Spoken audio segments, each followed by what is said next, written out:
beach. At the beach. History will be made tonight in San Diego, California, as you are looking live at the Cox Arena. Ladies and gentlemen, Bash at the Beach is on the air. And never in the history of this grand sport has there been so much scrutiny, so much talk, so much media attention about one match and about one night. Ladies and gentlemen, on behalf of World Championship Wrestling, we welcome you to the Cox Arena, and we welcome you to the annual WCW Midsummer Classic. We're on the beach for Bash at the Beach. During the next 3 hours, the man who's the new World Heavyweight Champion Goldberg will defend his belt against a member of NWO Hollywood, the Black and White Curt Hennig. But the world is talking about one match. And that match has the mailman Karl Malone teaming with Diamond Dallas Page against the tandem of Hollywood Hogan and Rodzilla, if you will, Dennis Rodman. Hi, everybody. Tony Schiavone, the Professor Mike Tenay, the one, the only, Bobby the Brain Heenan. This has been quite a day for us here on the West Coast. Media outlets from all over the world descending on San Diego for what is arguably one of the biggest matches ever in our sport, Mike Tenay. Tony, this is truly an event that the world is watching. Hundreds of media requests for credentials from around the world. Reporters in attendance today from AP, UPI, USA Today, Entertainment Tonight, E! Magazine, Sports Illustrated, ESPN. All the wrestlers in the back know that the eyes of the sports and entertainment world are focused on Bash at the Beach. This event means more than ever, from the opening match all the way through the main event. But when the bell rings, Brain, these four athletes, two wrestlers, two of the greatest basketball players in the world on opposite teams must get it on. No kidding about that. They're going to have to get it on. Hogan coming off that loss to Goldberg, you know the frame of mind he's in. He blames Malone and DDP. During the playoffs, Rodman, he got tangled up with Malone. No love lost there. This is going to be a great Bash at the Beach. It really is. Also, as we said, the world title on the line. Goldberg will defend against Curt Hennig. Let's take you to Mean Gene. What a night, Gene, and what a world title bout we have here tonight. I couldn't agree with you more, Tony. We've got a great crowd here, and of course there is so much interest across the country. Wherever I traveled, people very much looking forward to Bash at the Beach 98 here in San Diego, joining us tonight on pay-per-view. By the way, I must say, in that main event, Goldberg defending for the very first time the WCW heavyweight title against Curt Hennig. Curt Hennig, as everybody knows, is a member of NWO Hollywood, and of course he would love to get that title back for their spiritual leader, and indeed their leader. By the way, quick reminder, Hotline fans, tonight we are up and running on the WCW Hotline. We'll have a complete capsule composite by my good friend Mike Tenay tomorrow all day, and also tonight on the hotline, 1-900-909-9900. Pick up the phone, 1-900-909-9900. It is $1.69 a minute. Kids, get your parents' permission, but call the hotline right now. With that, from San Diego Live, let's take you back to my friend, the Lunchman at ringside, David Penzer. Ladies and gentlemen, Bash at the Beach 1998 begins with this one fall, no disqualification match. It will be held under Raven's rules. Introducing first, he's from Boston, Massachusetts, Saturn. Well, we start out with what we think is going to be a great grudge match here at Bash at the Beach.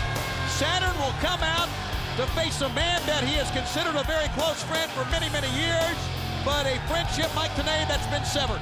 Well, the crux of this rivalry, Tony, revolves around Saturn's reluctance to conform to the sheep-like mentality that is the trademark of being a flock member. He never considered himself a flock member. Raven used him as a henchman. Saturn always considered himself on an equal to Raven. Back we go to David Penzer one more time. His opponent is the leader of the flock. He's from the Bowery, Raven. Brain Mike said it was a sheep-like mentality, and truly, Raven has had his followers, his flock, but it wasn't too long ago that Saturn let him know that, hey, I'm not a follower, I'm not a member of the flock, I am your friend, a friendship that is no longer. Well, Raven's a lot like Hogan. He uses people. He has no friends. He's his only friend, and I doubt if he trusts himself.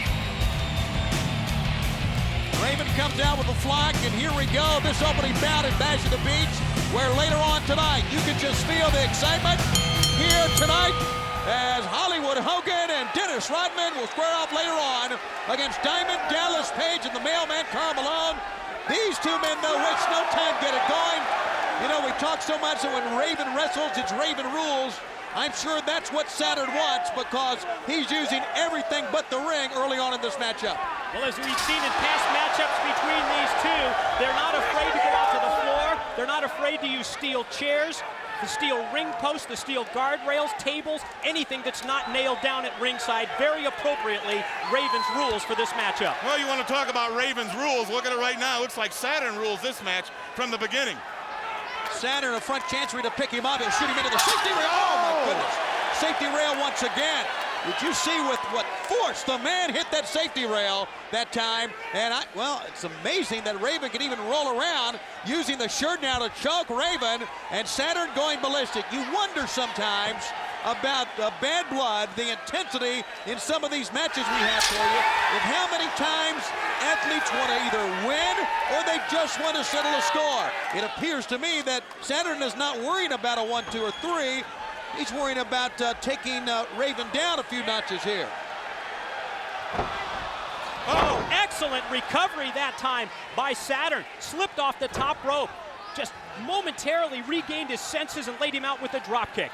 This is probably the best time Raven's ever had. He's had his tail kicked for the last 3 or 4 minutes. He's having a heck of a time at the beach. We have seen on many occasions great drop toe hold by Saturn. On many occasions, Raven in the clutches of many holds, and then the close-up would show a smile across his face. You're right. So Raven may be enjoying this, but I'm sure Saturn is as well. Into the midsection. Here's a gut wrench picked up over the top. Good move. Saturn lateral press, but there you go. Didn't want to make a 3 count. Didn't want to try to get the press that time, even though Nick Patrick was down. Just pounding away on the forehead here. Another thing, he's not wearing his customary jeans, Saturn, and those old dirty ripped shirts like the rest of the members of the flock. He wants everyone to know, I'm not a member of the flock. Yeah, he wants to distance himself from that memory of ever being associated with the flock. It's been an on-again, off-again relationship that is now out the window. You want to distance yourself? Oh! Just take a bath. That would do it. Nobody home on that one as Saturn hit the base of his spine. He's hit very hard that time. We are at the Cox Arena, San Diego State, here in the gorgeous city of San Diego, California, where the reception for WCW has been incredible. Well, the reception of WCW has been incredible the entire week. And a big night last night, or a big night on Friday night when we were in the Forum in Los Angeles, California, with a near sellout crowd there. And here tonight, Raven has found a chair underneath the ring. That's a table, Tony. Yeah, it's a chair masquerading as a table here at Bash at the Beach.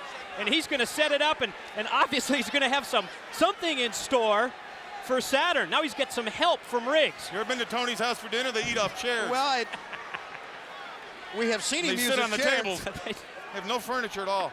A couple blow-up bean bags, that's about it.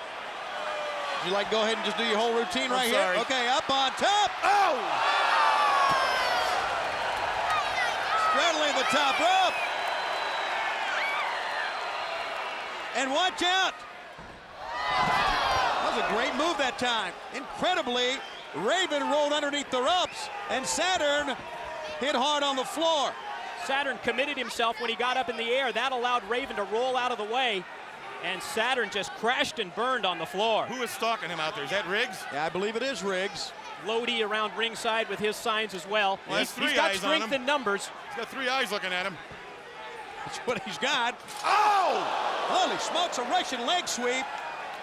And I think that may have knocked, I think Saturn's out. I think Saturn is severely injured here. Nick Patrick is checking with Saturn. Raven tries to get to his feet. I don't think Saturn, and I may be premature here, but I'm not so sure he can continue that. He hit very hard, back of his head, the top of the safety rail.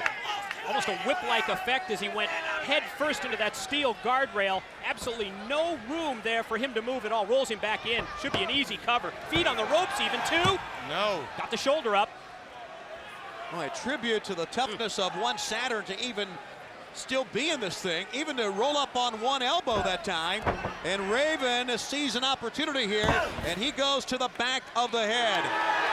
Well, the excitement about this night reminded 100 times by what went down on Monday night when we were in the Georgia Dome, Atlanta, and Goldberg became the heavyweight champion of the world. And thus what we thought would be a tag team match with Goldberg and Kevin Green against the Giant and Curt Hennig now become two singles matches, the latter of which Goldberg will have his first major title defense against Curt Hennig here tonight. We've got a sleeper hold by Raven. And Saturn trying to fight, possibly make his way to the ropes, but you can see that Raven has him hooked in the middle of the ring. Nice move to counter it, backed him up into the corner. But he's got him again in that sleeper hold. Keeps the sleeper hold on. There you, oh boy, jawbreaker and a great move. Now who can get up? Amazing, these men are even moving here. And this has all happened in a very short span. Throws him back to the corner. Oh boy, a second win now by Saturn. And Saturn, a rapid fire kick, side of the head. Spins around, gets him in the solar plexus with that one. Just part of that multi-dimensional offense that Saturn brings to the ring. A series of different suplexes. Those kicks in the corner. He can brawl with the best. He can do it all. But you better remember one thing. The flock is around ringside. And they're watching him just like he should be watching them. Dare I say that's a table? No, that's a chair. Thank you, that's a chair. I knew that. I was just testing your brain. He gets the chair in the ring. And wails away on Raven. Oh my.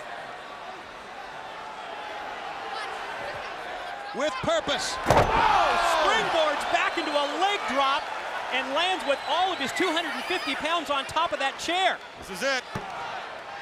Two and no. Fans here. The sellout crowd counting with him. The referee that time, but Raven had kicked away. They kick away just to get more punishment, Mike. Well, especially as far as Raven's concerned, and he's very familiar with that steel chair that Saturn has brought into the ring. On so many occasions, we've seen Raven use it to his best advantage. Now it's Saturn in control. Well, momentarily. Yeah, there's Lodi and Riggs. And there's Saturn dumping both of them. That's a unique double suplex. Oh, goodness. Went for a springboard off the chair and nailed the official. Referee Nick Patrick in the corner. Nick Patrick is down and out. He got him right square in the face. See, he doesn't care if Nick Patrick's out, if he's awake or anything. He just wants to get his hands on Raven. And it is Raven's rule, so anything goes. Anything goes. Now we firmly established that at the beginning of the matchup that it was Raven's rules, and here they go again, continuing. That was the point of the steps for the Bulldog. Absolutely no give to those steel steps, and he took him face first. And now what's he doing? Looking for a monkey wrench or something. Another table. Another, just happened to be another table there, and oh my, this does not look good. Saturn making sure the table is secure. What does he have in mind here? It doesn't look good for Raven. Raven tries to get back up. Saturn tries to buy himself some time, I guess, by putting Raven on a table.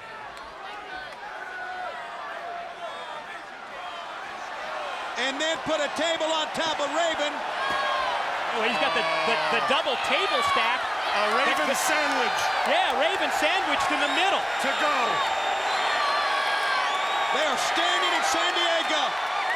Canyon comes out. Wait a minute, Canyon. Why would Canyon save Raven? I can't answer that. Probably because he wants a piece of Saturn himself. Or even Raven Or himself. maybe Raven. Who knows what's going through their minds? I think what happened there literally was he saved Raven's life is what happened. So he can take it away right now. He Look raises. at that. Yeah, but Gave him the flatliner. Face first into the steel chair. you were exactly right, Brand. He wanted Raven all for himself. Where is Saturn, though? Saturn's still under a table somewhere. I do believe Raven's out in the ring. What about Nick Patrick? Is he still out? Nick trying to get to his feet. Riggs rolls in Saturn. He rolls in Saturn, and we got to cover 1, 2. No! He kicked out. Can you believe that?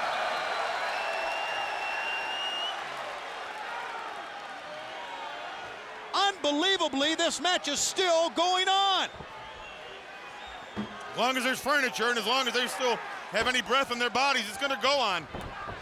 Raven drop toe hold. Saturn put the hands up, but still crashed head on into the chair cover. 1, 2, and Saturn kicks out again. We are seeing not only men who can brawl and can fight, but certainly can take a beating. Standing side kick onto the chair, onto the head, a cover.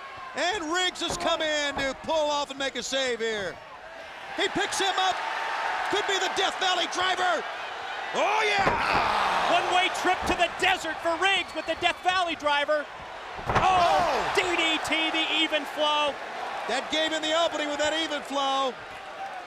1 and 2. Kick out. Can he? No, he couldn't kick out that time. And I tell you, Well, they pulled it all out. you're not getting, you knew the winner of this bout would be a survivor. And in the end, the survivor, even though he doesn't look like it, is Raven with the even flow. And it was a case of, once again, back to the flock, too many men involved. And Raven gets his hand raised by Nick Patrick, who's just, I mean, their bodies everywhere. Referees, members of the flock, combatants. And here it went down one more time. Bobby Brain. Saturn comes off that chair, but he misses his target, which was Raven, and gets Nick Patrick right square in the mush. There's Canyon. Thought he was going to help somebody. I don't know who, but he did it. He nailed Raven face first onto that chair. And there you see Saturn taking Riggs out. There was so much action. Then this is only the first match. You see Raven there, right there, dropped Saturn right on his head. And I don't know who's the winner. Didn't look like anybody could have won this match. But there is a winner, and it's Raven. Wow. Bodies everywhere, and as rough and rugged of a matchup as you'll ever find for an opening bout in Badger Beach. And we take you back to Mean Gene decked out in white. All right, Tony, I don't know if you can see him carrying Raven out of here, but last night we spent a little time over in San Diego's Old Town, and I recall those were my final steps. Ladies and gentlemen, let's bring him out. You're going to see him later on tonight at a hair versus hair match. Please welcome Eddie Guerrero. You know, Eddie took it a step further at the beginning of the week. He said, not only am I going to cut some hair, I want to shave the man's head bald, is what he said. Well, here he comes. And look at the demeanor. And it's not just any hair match, it's against his nephew, Chavo Guerrero Jr. Here's Mean Gene again. You know, I think if anybody is eminently qualified to discuss a hair versus hair match, Eddie Guerrero, I believe I might be that person. First of all, you have your nephew, Chavo Guerrero, meeting the big Harlem Heat, Stevie Ray. I think that's going to give you a very unfair competitive advantage when later on you meet him in the actual hair versus hair match. You know, Gene, when I went home the other night looking and thinking at the match ahead, hair versus hair, Chavo, I can't deny but to admit that yes, I was concerned a little bit, wacko, because I know that you're not really there. But brother, when you really accepted to get in the ring, when you challenged Stevie Ray to get in the ring and wrestle him before you got a match with me, oh man, did I know you were whacked out for sure. Brother, all I'm gonna have to do is just come in and pick up what's left of you, because you know what Stevie Ray's gonna do to you? He's gonna demolish you and just leave you lying in the ring with no hope whatsoever, Chavo. And just like a great uncle and loving uncle that I am, I'm just gonna come in, frog splash you, give you a nice haircut, and send you back home to mama. You really are going to give your nephew, if you win the match, a haircut? I am not only gonna cut his hair, but in front of all these San Diego morons, I am going to shave his head. All right, a very determined Eddie Guerrero. First of all, it's going to be Stevie Ray and Chavo, and then hair versus hair. Eddie and Chavo Guerrero, uncle and nephew, right here at Bash at the Beach. Tony, let's get back to you, Mike and the Brain. Thanks a lot, Mean Gene. I didn't realize Gene lost his hair in a hair versus hair matchup. He didn't lose it. He's got it home in a box. I understand. Well, fans, we are going to have that matchup, and Gene brought up a great point. You know, before this hair versus hair match was agreed upon, Chavo Jr. had agreed to face Stevie Ray one-on-one. So, in effect, Chavo's got to do kind of double duty tonight. He's going to face Stevie Ray, and then we'll face Uncle Eddie in a hair versus hair match. Just shows you how far the Chavo Jr. has gone completely wacko over the edge. Why would you want to take on someone so much bigger than you and Stevie Ray before such an important matchup? He's lost it. He just may very well. Another member of the Flock, Kidman, along with Lodi out, and the eruption you hear from the fans here in San Diego for the music for one of the true greats, one of the top luchadors in the world, Never Surrender, one of our favorites, and one of the great cruiserweights, Juventud Guerrera, makes his appearance here at Bash at the Beach. And, you know, Mike, we talked about it making our way here to the arena earlier in the day about Tijuana, just bordering San Diego, and the Mexican fans coming out in droves here to cheer their luchadors. And one would certainly expect this positive reaction for the Youth Warrior. Juvi has wrestled since his teen years right across the border in Tijuana, Mexico. And I can tell you from firsthand personal experience that so many of the revolutionary moves and the aerial aspects of wrestling today were born at an arena called Auditorio Municipal, the Municipal Auditorium, in many matches involving this man, Juventud Guerrera. What's their zip code? Stop it. He knows it. I'm sure he does. It's not relevant, though. Here we go. They hook up. Mark Shooter Curtis is the referee here in this one, and Juventud and Kidman. Certainly, if you talk about the problems, and it seems every time we talk about the Flock or we talk about Raven, we talk and say the word problems. But certainly, Juventud has had problems with the Flock. We had a David versus Goliath matchup against Reese at our last spectacular. Now going in against a man more his size in Kidman here. Almost as if the entire Flock has singled out Juventud. Happened several months back after he scored a very impressive win over Kidman on Nitro. You're right, since that time, he has been feuding with all members of the Flock. This really has a chance to be a show stealer here at Bash at the Beach.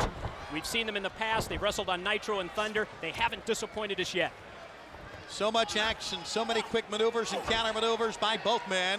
There's a gut shot over the top, landing on his feet, ducking the clothesline, back chop that time, another knife edge, and you can see that Kidman is rocked up against the ropes on the right side. Now, this is the first ever pay-per-view matchup for Kidman, and it looks like in the honor for that, he's cleaned up his act. Doesn't have his hair hanging in his face. Well, now he does because of the action. He's got his shirt tucked in. He's lost that Swiss cheese t-shirt that he usually wears. And he's had his dirtiest pair of clean jeans on. Yeah, Mike, he hasn't gone too far to the clean side. I mean, you may say, yeah, there are not holes in that shirt, but he still looks pretty grungy to me. But he is sent on the outside. Juventud ahead of steam, and Lodi grabbed him. Lodi from behind between the shoulder blades. And those are lethal blows by the sign master. Lodi helping Kidman. I guess this is Raven's rules in this match as well. Slingshot by Kidman into the cross body block. Bodies everywhere. And being helped up, watch out, up on Oh! Did you see the altitude he got? Incredible elevation by Juventud off the springboard, crashing into both members of the Flock. Juvi, throw him in the ring. Yeah, he's got to regain his composure here before he does that. Or pass the hat.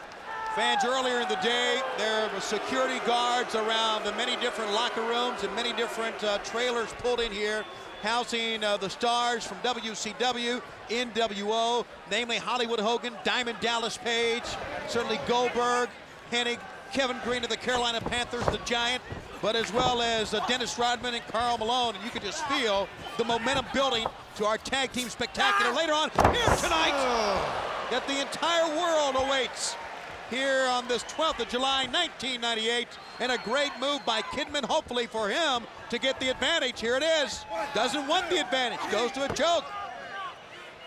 Now, this is just another example of the great young talent that World Championship Wrestling can offer. Kidman just turned 24 years of age, and think about this, Juventud is only 23. It's amazing.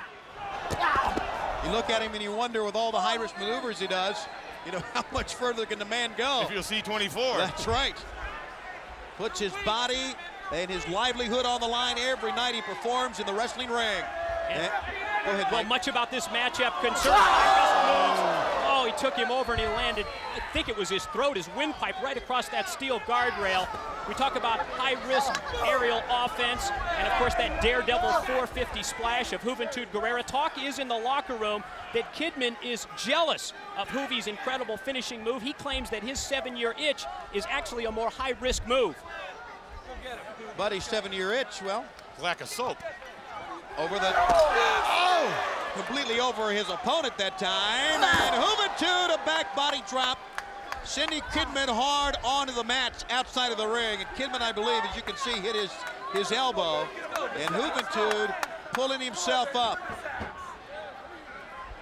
You realize the wrestlers have been on the rails more than they have the mat? I believe they have, and I believe we expected that when we saw members of the flock in the first two matchups. He's going to try to pull him down for a sidewalk slam from the inside out.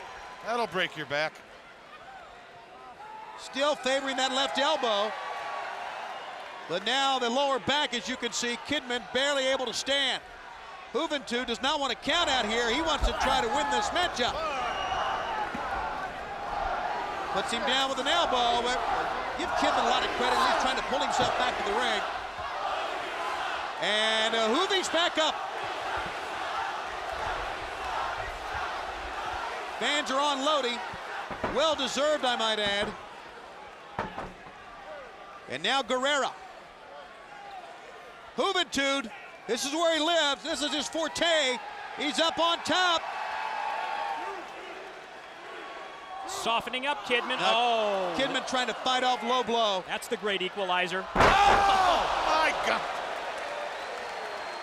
Boy, that's one for the highlight reel for 1998. Oh. A spectacular move, but as you can see, Kidman's hurt as well. 1-2, couldn't keep him down. Kidman had both arms across the shoulder, but then reached to his rear end to the base of his spine. I believe Kidman may have taken the brunt of that on that spectacular move from the top. Sidewalk slam or spine buster, whatever you want to call it. It was spectacular. Well, Kidman has often been categorized by Lodi Signs as the luchador of the flock. When you take into account his high-flying offense, that's actually a pretty apt description. Well, you look at the flock. I mean, they really got a lot of talent there. You know, from the beginning to the end. You look at them all, they're talented athletes. Yeah, they're some of the finest wrestlers in our sport, although they are rather bizarre. Kidman manhandling Juventud. Into the corner he goes. Kidman, reckless abandon. Juventud both feet to the rib cage, ducking a clothesline. There's another clothesline ducked. And now back chops. This is basic strategy that Juventud had used earlier. Rolls through, holds onto the legs, and comes away with a 2 count. Great elevation. Showing you the leg strength and the ability of Kidman coming out of that with a great extension on a superb drop kick. You know, pound for pound, these are two of the most exciting wrestlers ever to compete in World Championship Wrestling, and they are having a heck of a matchup here at Bash at the Beach. In. Out. Not winning his teeth with that one, baby. To the ropes. Oh my, he tried to hold on, did Juventud to the top rope, but could not. That is so dangerous. And luckily for Juventud, he almost like he scooted on the mat instead of dropping straight down. Could have broken a leg. Could have hurt a lower back that time. Juventud one step quicker now than Kidman, and they're fighting on the turnbuckles. Great camera work. You're not kidding, it is. We have the greatest in our sport. Greatest production crew in the entire world of pro wrestling, bringing you the sights and the sounds of Bash at the Beach. Oh. And a lot of sight and a lot of sound in that one as well. Juvi hung out about to dry on the top rope. Oh my goodness. 1, 2. I'd have bet the house on that when he wasn't going to kick out of that. Frankensteinered him back into the ring for a 2 count. Guerrera pushes him into the ropes with authority. Bridge suplex, 1, 2, but only a 2 count. Now you get to the point in this match where they've been going at it so quickly. Such a fever pitch in this match. You can see that the legs are wobbly. They're dazed. They'll try to maybe find a mistake from the opponent, like right there. Dropped him on the back of his head, 1, 2, but they still continue to kick out. Moments like this that either you can make a mistake and lose, or sometimes a mistake and an injury can happen. Bulldogged him off the middle ropes. 1 and 2, we got, no, only got a 2 count. You can see the frustration coming out in Kidman right now. He don't know what to do. And at the same time, you see that never say die, never surrender attitude of Juventud Guerrera, who just refuses to be beaten. Double leg takedown into a roll-up. Gets one, gets two, bridges out into a backslide attempt. Who's going to get the balance? Usually the man who drops down. Forget about it. They're going to try something else. Pick up. Almost a German release suplex, but he landed on his feet. Picks him up. Hoovy driver. That's the Hoovy driver. He's got him here. No, couldn't hold him down. And usually the Hoovy drivers are set up for the 450, but the man was in the center of the ring. So give Guerrero a lot of credit. He tried to win it right there. Pulling the man to the corner probably wouldn't have helped at all. Now, if I was Hoovy, I'd be taking a little time now. I'd be resting. As much rest as I can, but he doesn't. He just keeps going at the guy. All right, Kidman's got him in position. This could be that 7-year itch that he claims is the premier high-risk maneuver from the top. Let's see if he can hit it. In position, there it is. And there it wasn't. Quickness of Juventud Guerrera, able to roll out of the way at the last split second and avoid that contact from the top rope. Well, he hit it all right, just Hoovy wasn't there. But Kidman, who hit the mat very hard, is there now. And Juventud is going to climb the turnbuckles. Could be the 450. It is! Oh. This one's over. He's got him. Well, he earned that one.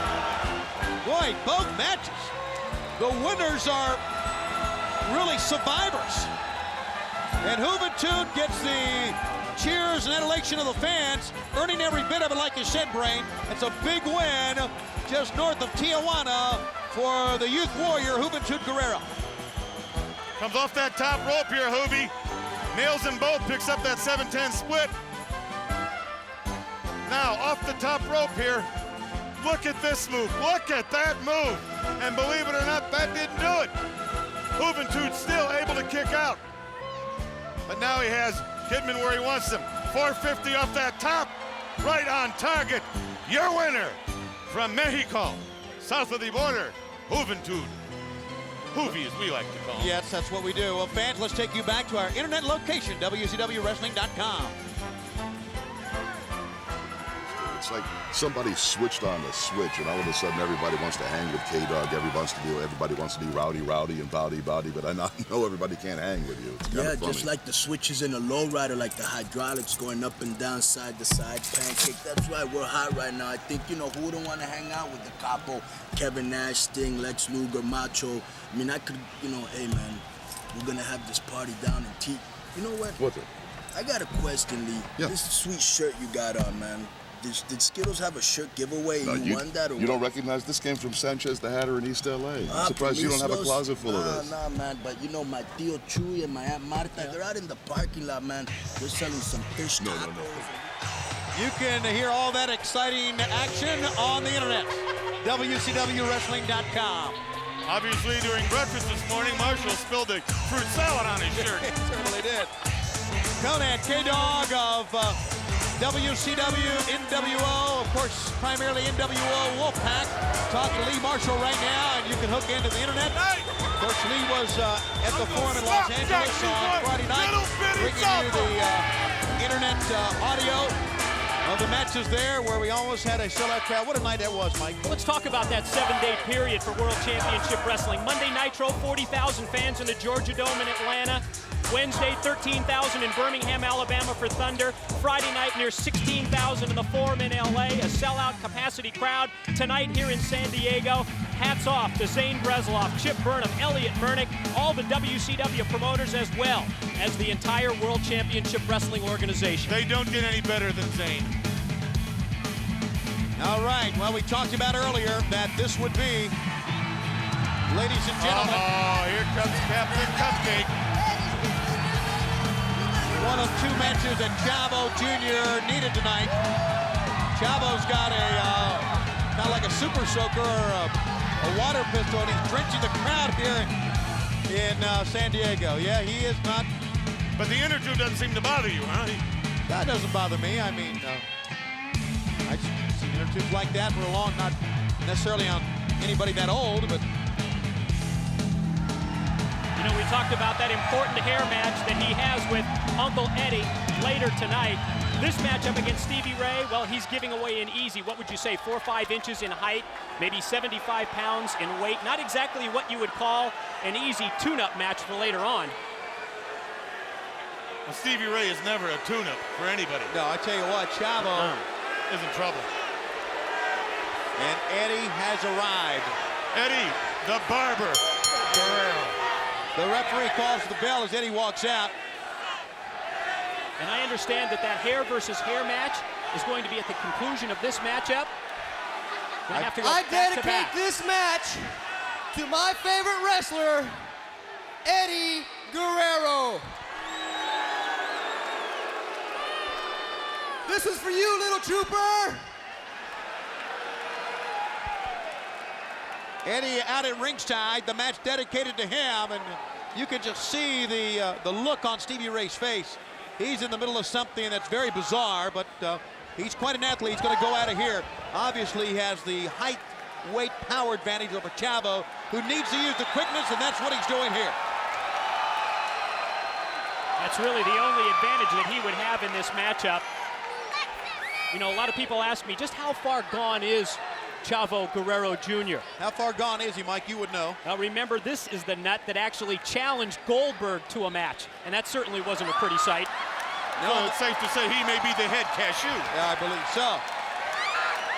I think what he's doing right now, the only thing he's doing successfully right now in the ring is making Stevie Ray madder and madder. Why would you want to do that? I don't know. I mean, how many times have we said that when it relates to Chavo Jr.? To shake the hand of him. Shaking it. What's going on here? I mean, Stevie Ray. What are you doing? Stevie Ray trying to pull away, and the referee's calling for the ground. What's going on here? What happened? As a result of a submission, Stevie Ray. Chavo reached for the hand of Stevie Ray and then went down to his knees. And it was very apparent that Stevie Ray was trying to pull the hand away from Chavo. And then Chavo told the referee, "That's it, Eddie, I submit." That was for you, Eddie. I'm so tired. I'm exhausted. I guess we're wrestling now, right? Me and you, Eddie. He saved himself for Eddie is what he did. That's exactly what he did, Brain. He saved himself for Eddie. You are right again. He wants to get a good haircut today. This was not a bad move at all. Yeah, maybe he's not as stupid and as disturbed as we thought. Sometimes I'd have to be. Stevie Ray will get a win by submission. It's a win that he does not really want, but he's going to get ushered out as well. And now we are going to have a hair versus hair match. And Chavo, every bit as fresh as he was when he first walked in, and that makes Uncle Eddie very, very mad. When's the last time you saw at a pay-per-view or a wrestling match where a man won the match with a submission hold and a handshake? Never before. Never before, but how many times have we said never before this year? Well, I saw a wrestler once, Keith the Maniac Mitchell, surrendered during a match like that once. Right. It was a mixed tag match with a girl wrestler. It was Keith the Madman Mitchell or something like that. I don't know anything. The bell sounds, here we go. Well, the significance of this hair match to the Guerreros, I think, transcends what fans of American pro wrestling can relate to. In the world of lucha libre Mexican wrestling, the Guerrero family, well, they've been legendary since the 1940s. And in the Mexican culture, the hair match is the ultimate way to settle a long-standing rivalry. You biting him? That's exactly what he's doing. That's the shortcut he's taking. That's the shortcut. Here, Eddie. He's turned into a chihuahua is what he's turned into here. You realize the whole Guerrero family is at home right now watching this? No. Hoping that the guy doesn't come and repo the set before the match is over? Oh, Brain, please leave that great family alone. And you know, this is a rarity. You talked about never seeing something before. To my knowledge, there has never been a hair match involving two close family members like this. Remember, despite being uncle and nephew, they actually grew up like brothers. Just 2 years separates them in age. Eddie has a strong experience edge, however, 10 years in the ring to just 2 for Chavo Jr. Eddie wants to show referee Charles Robinson the bite marks, and he doesn't really want to see him, neither do we. But nevertheless, they obviously were pretty deep. Like taking a bite out of crime, isn't it? Oh, this is, I mean, you know, it goes back to this, and I really think that we touched on something that that Chavo is not as nuts as we at first think. Well, then he's a lot smarter than I thought. I think he may be. I mean, let's think about Chavo before he flipped and then after he flipped. Who was in charge in this dispute they had? Eddie was in charge. Chavo was very, very upset, very unhappy. As soon as Chavo took this course, took this line of attack, if it is that, Chavo's the one on the offense. Chavo's the one having a good time. Chavo's the one in charge. Eddie now is the one who has snapped in his own way. He's gotten very, very mad and angry. But don't forget, this could be a very hair-raising experience for Chavo. Tony, you make a great point. Eddie created that monster that we see in Chavo. I think we all question Eddie's motives. While many of us may remain skeptical, Chavo has shown marked improvement as a wrestler, even if he did lose his mind. So Eddie on the knees trying to beg Chavo off, and Chavo knows better than that. Or does he? Very reluctant. Oh, yeah! You're darn right he knows better than that. Hello, Uncle. And now Eddie fires back on Chavo Jr., reverses him into the ropes. Oh! Wow, he sent him airborne with a back body drop. And referee Charles Robinson is right in the middle. And Eddie is right back to the rear end. Hand trying to keep Chavo off. Well, that hurts. Have you ever been bitten on the buttocks? No, I have not. You're I kidding. guess you have. You're kidding. No, and I'm not going to go into this even further. Let's go back to the match. Sure you have. I have not. Stop it. Have you ever bitten No, anyone? no, I don't. Have you in a Would group you of shut up? Tony, pensioners, Tony, maybe? Tony, it's pay-per-view. Come clean. Hey, you're siding with the brain here. Let's get back to the match. Let me see. I'm here with a bunch of numbskulls trying to call a match. Here we go. Let me see. Down he goes onto the knee, and Eddie focuses onto the knee here, sending Chavo face first hard to the top turnbuckle. To the back. Driving shoulders in the back, below the rib cage, or actually below the shoulder blades. And Oh, my. Did you see that? that could have cracked a rib, guys. Or maybe a vertebrae. It's a kidney area, too. That was a very dangerous move. That was a drop kick meant to hurt, meant Well, that to shows- maim that's- somebody. You know, this is his blood, his flesh and blood, and it shows you how much he hates him. A seated drop kick that time from Eddie. Chavo down, and now Eddie, right now, putting the offense, assaulting Chavo with purpose. Eddie's going to take out all his frustration here while he has the upper hand, while he has the opportunity. The roll and slam by Eddie, great move. And you can see as we look in close at Chavo that Eddie is in command of this match now.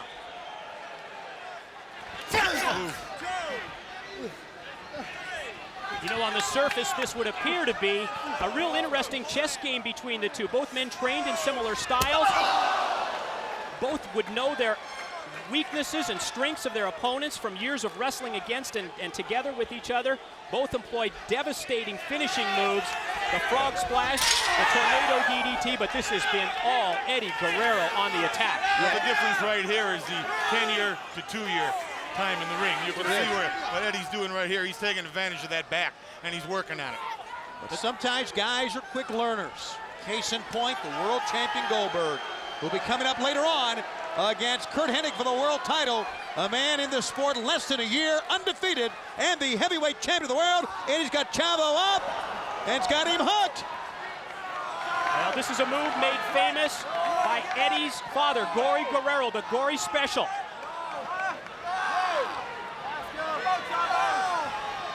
And Charles Robinson, you could hear say, what about it, Chavo? Do you give up? But Chavo, no, is firmly in this right now. Well, he gives up right now. He's a bald man. That's right. That's exactly right. So much riding on the line, and Eddie pulling the arms. You see the legs hooked around the quadriceps of Eddie. Arm drag takeover. Chavo comes out, and Chavo is mashed down again by Eddie with a running lariat from the corner. Eddie shouldn't waste any time with him. Take him out when you can and start working on his hair. There you see the Clippers at ringside, being held by, it looks like, the cummerbund of Dave Penzer.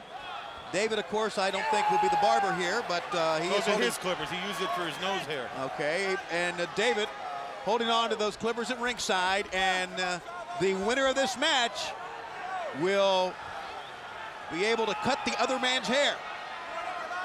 And we've talked about that experience edge that Eddie has.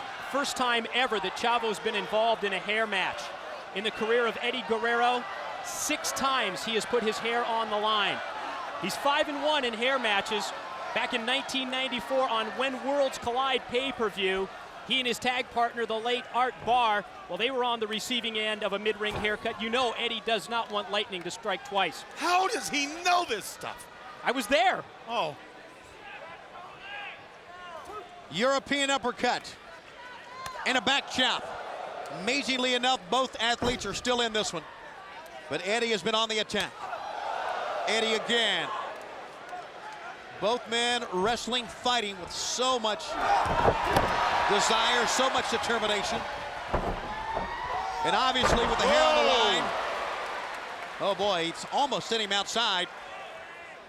What Eddie has to do now is go back and get a shot in on his back, on the rib area. Stop him. Well, you can hear that and feel it here. European uppercut, great execution on the European uppercut by Chavo. He went straight up to the chin that time. Didn't come from his body, went from way down under it. He landed on his head to Chavo, but as Eddie runs in, a tilt-the-world backbreaker. Tremendous anticipation by Chavo Jr., a great move. But it looked like Chavo's back may have been tested that time. Eddie has been concentrating so much of his offense on the back of Chavo Jr. I think he may have hurt himself. That time Eddie just takes him and dumps him out onto the floor. Now his chance to follow up.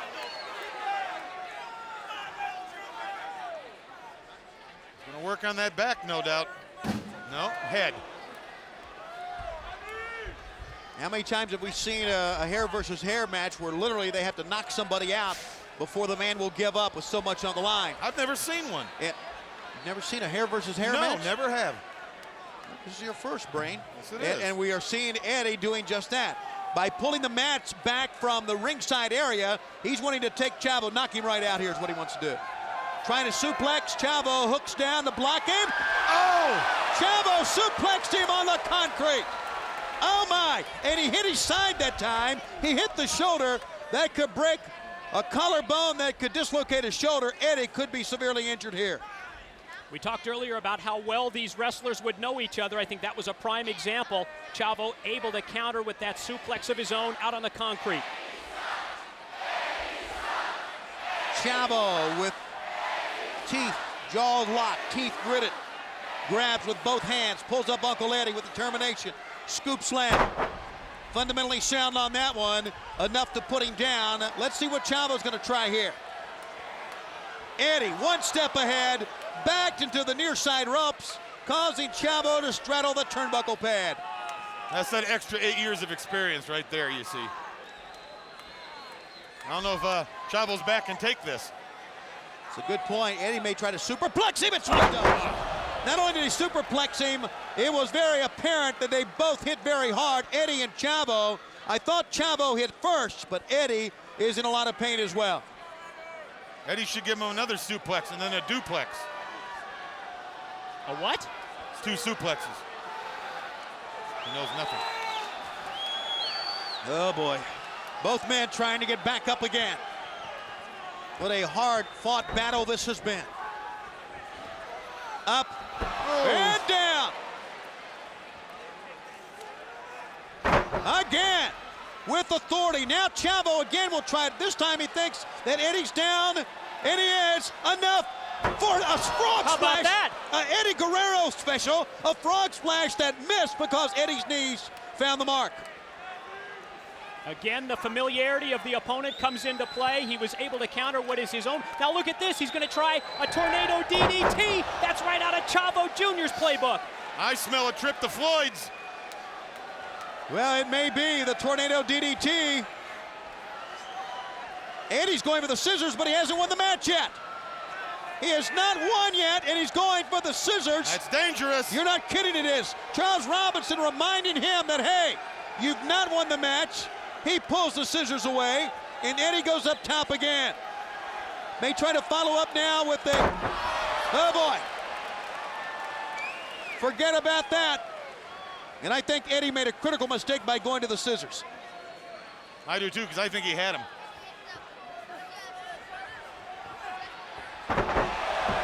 Oh boy! Chavo.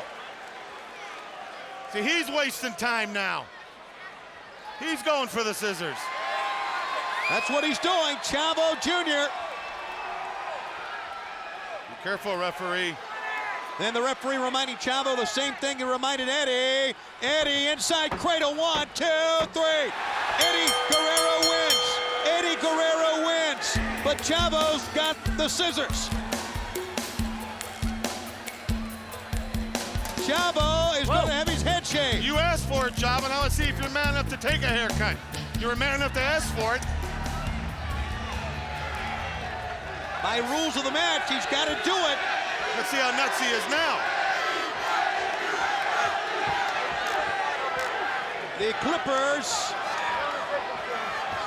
Well, that's dangerous. Those Clippers. Eddie's got the Clippers, and by the rules of the match, Eddie can shave the man's head. We even got a barber chair for you there. Give him a magazine to read. They may need a booster chair for Eddie. Sit down. You lost. No, you lost your chair. Hey, you gotta go. Chavo's got the Clippers, and he's almost, but by all rights, Chavo's got to be the man to sit down. He's shaving his own head. You like that? You like that? Come on. Look. It's funny, huh? No, he is nuts. You're not kidding me. Yeah, He is try nuts. it. Try cut my hair. Come on, look at this. Watch this. You like that one? How about you want a racing stripe? Come on, let's be twins. We'll be twins. Me and you, we'll be twins. Come on, we're leaving. Eddie is leaving I the want scene. you to You get better some get of out of there. That Try, man is come totally here. 100% Take my hair. nuts. Take it. Come He's on. taking his own hair off. Take my Well, hair. here's another first in our sport. We have seen, at least you and I have, Mike, many hair versus hair matches, but the first time the loser was shaving his own head. And I don't blame Eddie. Get out of town. Get away from that man as far as you can. Look at the face of Eddie. It's the realization that Chavo. I love it. We can be But twins it's not bad next if you time. think about I'll it. It get looks you, like Eddie, and the we'll be 15th twins. green at Pebble Beach. Well, I don't know why you don't want to cut my hair, Eddie. You won. What a psycho. He won, and he doesn't want to cut my hair. Wow. Chavo takes off a few strips. And a little bit on the side there as well. Wielding the gun and walks away the loser. You know, I bet we could talk him into pulling his own teeth. Don't give him any ideas. No, please. Maybe he could take out his appendix. So many things a man could do with a couple of mirrors. You are witnessing one of the most bizarre events that we've ever seen on a WCW NWO pay-per-view. Doesn't like the European look, huh?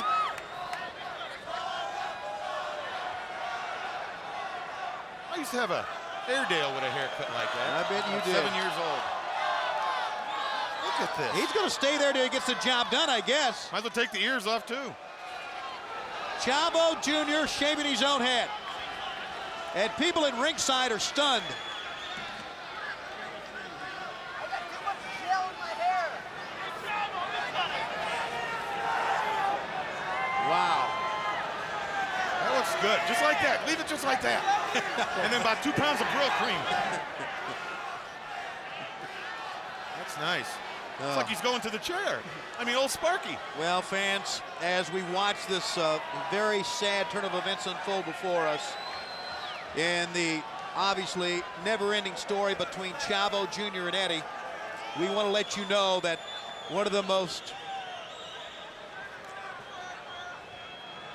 anticipated tag team matches yet to come here tonight. As in a few moments, Hollywood Hogan, Dennis Rodman, Rodzilla, if you will, the Worm, will get into this wrestling ring in one of the most anticipated tag team events ever against DDP, Diamond Dallas Page, and the mailman, Karl Malone. We're going to watch it one more time, Brain. Well, take a look at this. Eddie's got the, Chavo's got the scissors. He's ready to cut the hair. Very dangerous in there with that scissors out. He's got one hand on Eddie and one hand on his scissors. Eddie goes for the small package right here and gets the 1, 2, 3. Your winner, Eddie Guerrero. Well, you think he'd want to shave his nephew's head, but no, his nephew wants to shave his own head. You figure it out, not me. I'm not Sigmund Freud. Boy, we've seen some bizarre things through the years on WCW pay-per-view events. This just may top them all. This is the hair club for the Guerreros. I think it may top them all. Okay, well, ladies and gentlemen, as you probably know by now, it was supposed to be Chris Jericho and Dean Malenko. But because Dean Malenko snapped only a week ago, Malenko was suspended, but Chris Jericho said that he would, in fact, be here tonight. He would be here tonight, regardless if WCW had an opponent or not. And we know Jericho's here. We've seen him already. Speaking of bizarre men who have been manipulating the system for their own gain, Chris Jericho fits that bill, Mike, tonight. The king of all loopholes, Chris Jericho would do anything within his power to avoid facing Dean Malenko. They both had an understanding that there would be no physical contact prior to Bash at the Beach. Dean Malenko made contact with Chris Jericho. As a result, he has been suspended. We know that Jericho is going to wrestle tonight. The question is against who, Tony? That is the question, but I tell you, Mike is right. He did not want any part of Dean Malenko. Malenko didn't want to be a champion anymore. He wanted Jericho's hide. Well, it's obvious he didn't want any part of Malenko. He went to Congress. He tried to go to the White House. He tried to go see Bill. He tried to go see everyone he could. He tried to beg and plead. And you start talking about a guy's father who's passed away, he's not going to let you go easy. With that in mind, we take you to David Penzer. Our next bout as Bash at the Beach continues. Ladies and gentlemen, Bash at the Beach 1998 continues with this one-fall special added contest. Introducing first, formerly from Brooklyn, New York, he now resides in Funky Town, the Disco Inferno.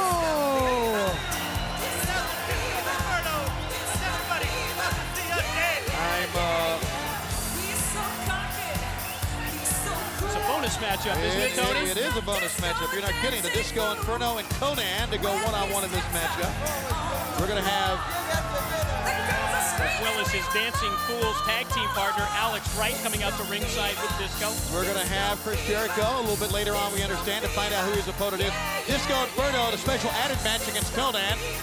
You know, we always talk about on a WCW pay-per-view telecast, you never know what to expect. Always something different. Always a swerve or two, and here's a brand new one. A non-advertised matchup in the Disco Inferno. I think you said it right there, Mike. Ganz genau, warum jeder heute Abend hier ist. Und zwar, Disco Inferno und Alex Wright tanzen zu sehen. Yep. What do you mean, yep? You understood what he said? Yeah, well, didn't you? You know, Conan is not the only one that knows the South Hispanic scene. Me and Alex are getting with the lingo of these people. Alex, hit him with some of that. Orale! Orale! Give him more. Arriba la taza! Is that the Guerrero Arriba la family? raza! Oh, this is sad. They're not even close, are they? Everybody here in Sand Dog knows that the Disco Inferno and Alex Wright are bowdy. Rowdy!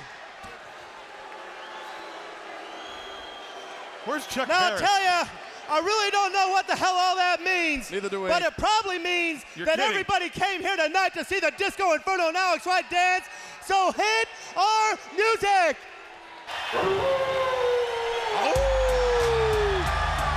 Wolfpack in the house. Here's K-Dot.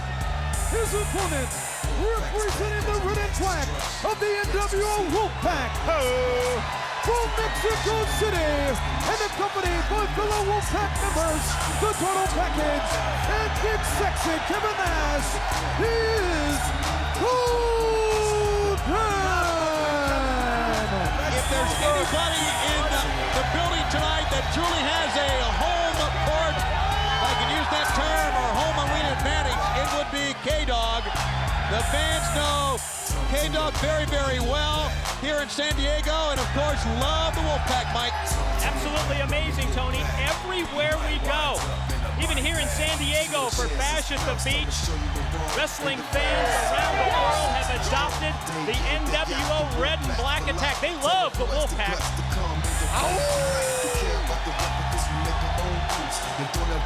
They are all standing in unison. The big man, Kevin Nash. The leader of NWO Wolfpack, and that put the Dancing Fools on the floor. They scattered quickly with that one. Well, I think it hit him in the back of their brains that the NWO Red and Black, along with K-Dog, have not come here to dance.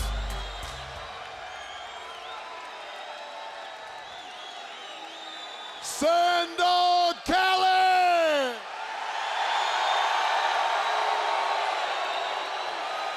West Coast Riders! Wolfpack, most definitely in the house!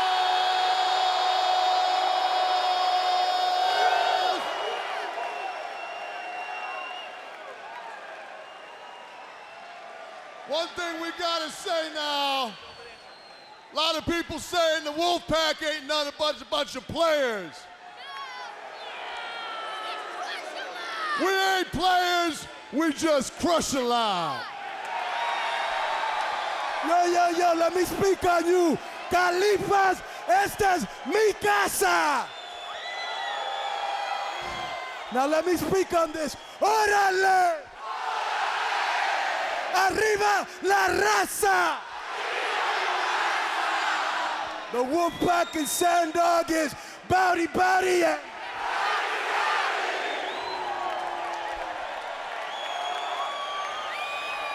So in a special added match, Konnan and Disco Inferno scheduled to hook it up here. Start the music. That's what the Disco Inferno wants. He doesn't want any part, I can tell you that, of NWO Wolfpack. As we draw closer, the countdown continues to the tag team event the world has been waiting for here tonight on this program live. Konnan quickly gets an advantage on the Disco Inferno. And Konnan, of course, can beat you with so many different maneuvers. A master of submission wrestling. I'm sure he's going to do everything he can to wear down Disco Inferno and try and get him in one of those famous submission maneuvers. Pulls Disco down. Let's not forget Disco Inferno, former television champ.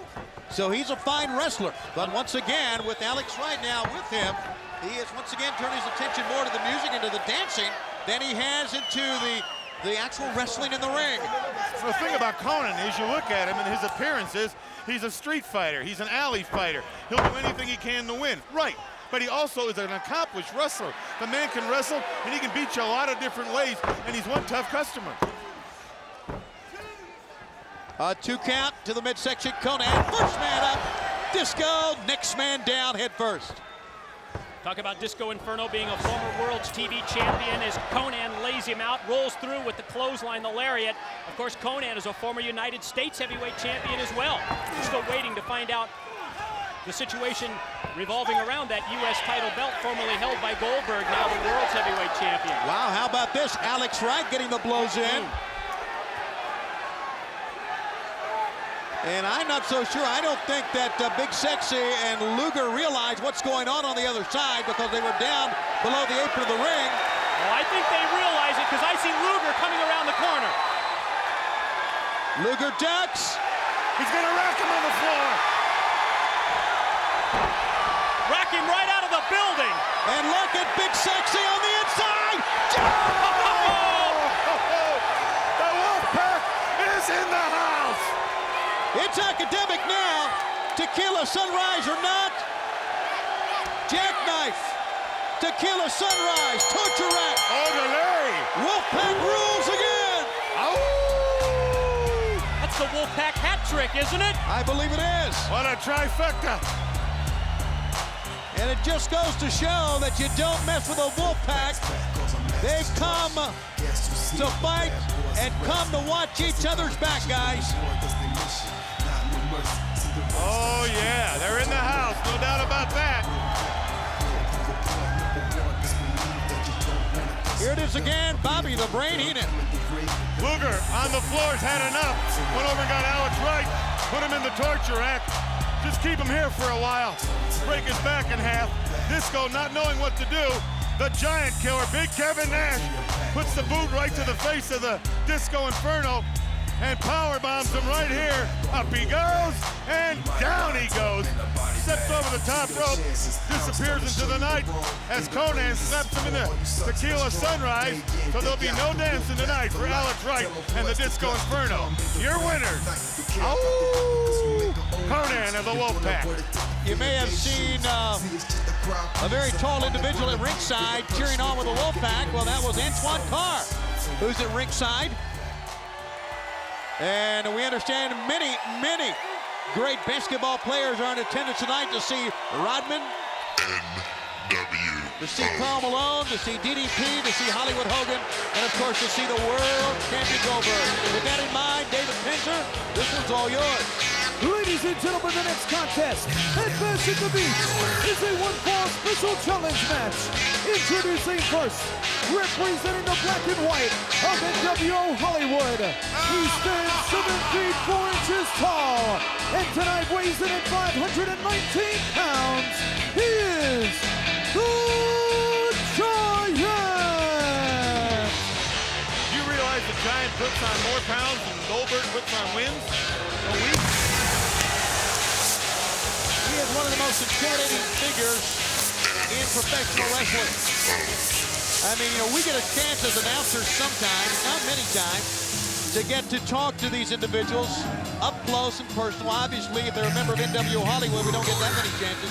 But you really can't appreciate the size of the Giant until you're right up and you see the man standing beside him face to face. It's an incredible event just to look at this man standing next to you. And sometimes you find yourself just looking at his hands, yes, or his feet and his features. The man is just huge. The Giant. His opponent from Birmingham, Alabama, standing 6 feet 3 inches tall, weighing 247 pounds.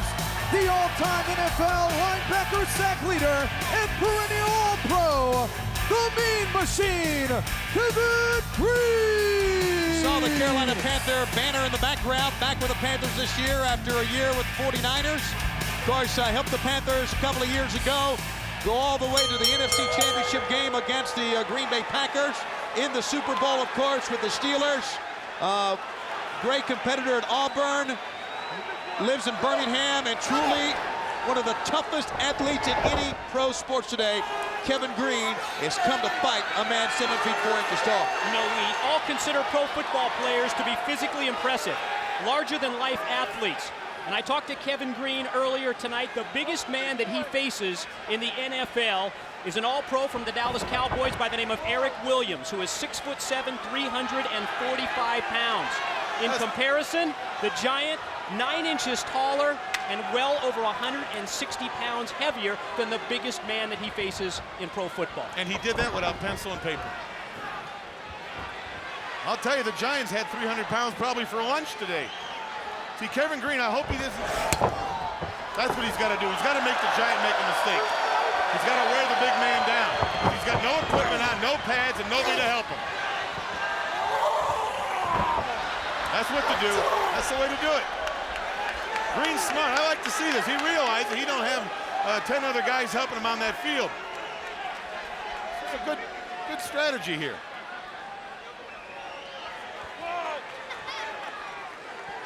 Down on the floor, Kevin Greene now. We have seen Kevin Greene wrestle before.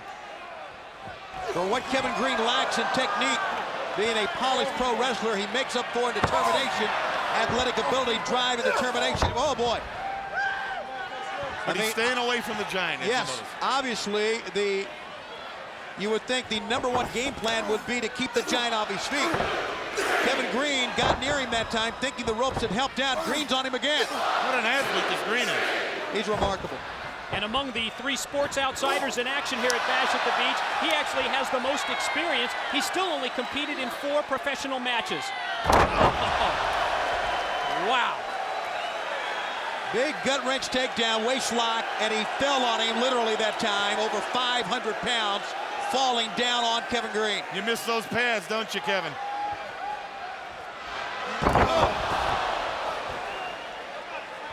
The Giant now dismantling Greene. And now your halftime report. Giant 1, Kevin Greene nothing. Yeah, half of Kevin Greene there and half of Kevin Greene over here. That's what's happened. Now the Giant. One thing about the Giant, he is methodical. He slowly goes to the point of attack. But he's a big man who's very agile, though. We've seen the man use drop kicks. And certainly he is a big-time player in NWO Hollywood, and that just makes me think. We often talk about the grand scheme of Hollywood Hogan whenever he has a singles matchup or a tag team matchup or is involved in any type of matchup. I wonder what plan NWO Hollywood has tonight. Well, as we hear them chant Goldberg in the background, I think sometimes we overlook the fact that the Giant is a former world's champion. Often in the wake of this Goldberg phenomena, we might overlook the fact that this is a young man of just 26 years old, and he has accomplished some amazing things in his 3-year pro wrestling career. The Giant now is... I wouldn't doubt if you checked into the Giants record. He's probably, I don't know how many matches undefeated. Wouldn't you say, Tony? Well, I would think so. I remember back at the first of the year when he went down, but I think since that time that he has a remarkable record. This, of course, was supposed to be a tag team match where he teamed with Curt Hennig and Kevin Green with Goldberg. But when Goldberg won the world title back a mere 6 days ago in Atlanta, Georgia, in front of 39,919, then it changed the complexion, and Goldberg has his first major title defense here tonight. Meanwhile, Kevin Green, it's fourth quarter, and he's on the goal line. He's got to suck it up here to try to keep the big offensive machine from crossing the goal line. Can he do it? Well, I think we all expected him to rely on his football tackling abilities and take the big man down, but he just hasn't been able to do it as of yet. Oh, one way. Not a bad move. He improvised that time in the clutch of the Giant at Kevin Green, and Green just hops right up on the apron here, showing the agility. The Giant goes in, showing the double axe handle, opening up the midsection, and a big headbutt. Oh, boy. And no helmet for Kevin Green that time. Giant's head's got to weigh 180 pounds. Oh, I bet you wish you were back on the bench, huh? He's not on the bench, Brain. Should be. No, he should not. He's the all-time sack leader in the NFL for linebackers. And think how many great linebackers played in the NFL. Think about that. Butkus, Nitschke, Lawrence Taylor. This man right here has more sacks than any of them as a linebacker. Whoa, boy. Whoa. Well, he's playing single-handedly against the whole team right now. He's using every instrument possible for the Giant, and the Giant still just pushes it down. Green's got a lot of fight left in him. You're talking about a never-say-die attitude. You're seeing it right here in one Kevin Green. We're going to see a high rope or a high-risk top rope maneuver here from Kevin Green. Whoa! Did we ever? Boy, did he unleash a clothesline off the top. And the Giant is down. 1, 2, got a 2 count. Was that a clothesline or really a forearm shot? Just combination of a clothesline and a shoulder block or clothesline. Yes, that's exactly what it was. He went airborne. And not only that, let's think about this. Kevin Green, what, just a couple of weeks away from training camp beginning? It's what we expected earlier in this matchup. Take out the big man's legs. Clip him. That's what he's got to do. He went to the front of the knee, and he's going to go up top again. Kevin Green using the skills that's made him a great football player. And he's going to use some more from that three-point stance, exploding to the Giant, and he runs into the big hand. Talk about a goal line stance. That was it. The Giants got him in a touchdown. Green is down. 1, Green is out.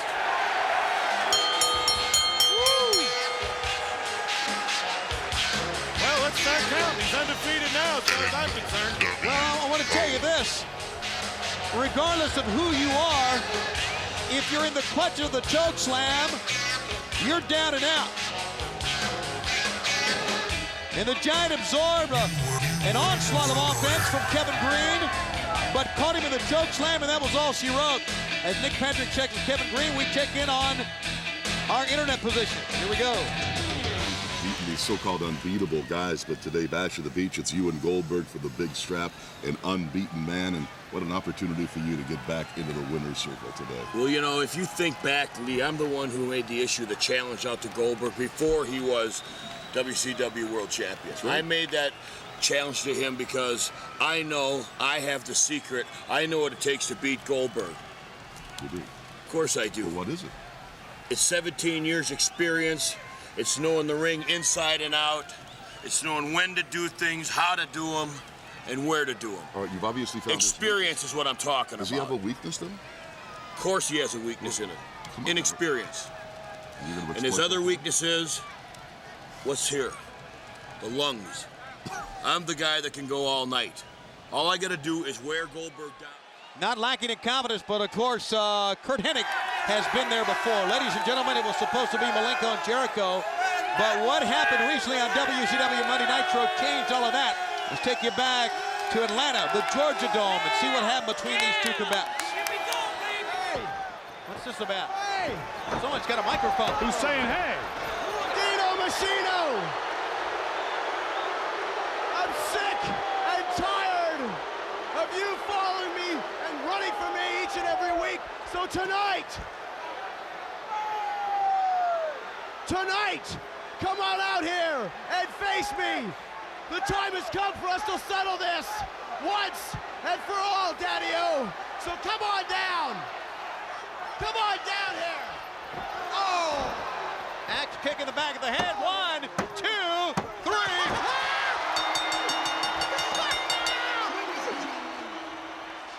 Pretty apparent what went down right there. Uh-oh, hold on here. JJ does not need to be in the middle of this thing. You both have been put on written notice that there's to be no physical contact between either of you prior to Bash at the Beach on Sunday. And if either of you makes a move and touches the other, immediate disqualification for Bash at the Beach. We both grew up without our father's guidance. We both grew up with our fathers on the road, missing him, just as your young daughter misses you while you're on the road, Dean. And think about your dad. Think about how lonely he must have been. Every night in a different city, every night in a different hotel. He must have craved human companionship. And think about how hard it must have been for your mother. And have you ever wondered why you and your brother look absolutely nothing alike? That's enough. Oh. That's enough. He snapped! He snapped! And do you blame him at all? I would have snapped before! And let's not pull him off. Turn him loose. You're not kidding. Turn him loose. And here comes Malenko. He's still popping! Dean Malenko's in. This match is thrown out. And Malenko doesn't give a darn. Guess he didn't get his money's worth earlier, but now he is. Look at the Dragon look. He says, go get him! He's trying to take him right out. Is what he's trying to do. Pulling his hair out by the roots! You're exactly right. He's pulling on the hair. Security has come out. He's got a handful. Look at that. He ripped his hair out from the roots. Give it to me! And he's still going at it. Look at security. They're trying to... And he's still tearing the hair out. They cannot stop this man. I tell you, Jericho needs to run for his life is what he needs to do. And they're still physically holding Malenko back. Ladies and gentlemen, introducing the WCW Cruiserweight Champion from Calgary, Alberta, Canada, Lionheart, Chris Jericho! But Jericho said he would still be here even though that incident suspended Dean Malenko.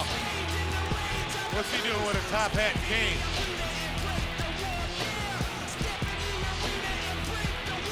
The WCW Cruiserweight Champ. Or the world's toughest chimney sweep. Yes, and undeniably the biggest jerk in World Championship Wrestling. Thank you. Yeah, even And that covers some ground, doesn't You're it? not kidding. It beat you out of your brain.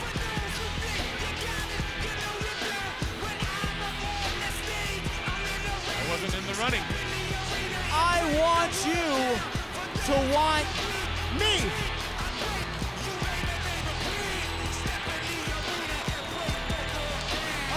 All right, you all know the story. Stinko Malenko, you went and got yourself suspended. So you robbed all the fans of the match tonight. But I would never, ever rob the fans.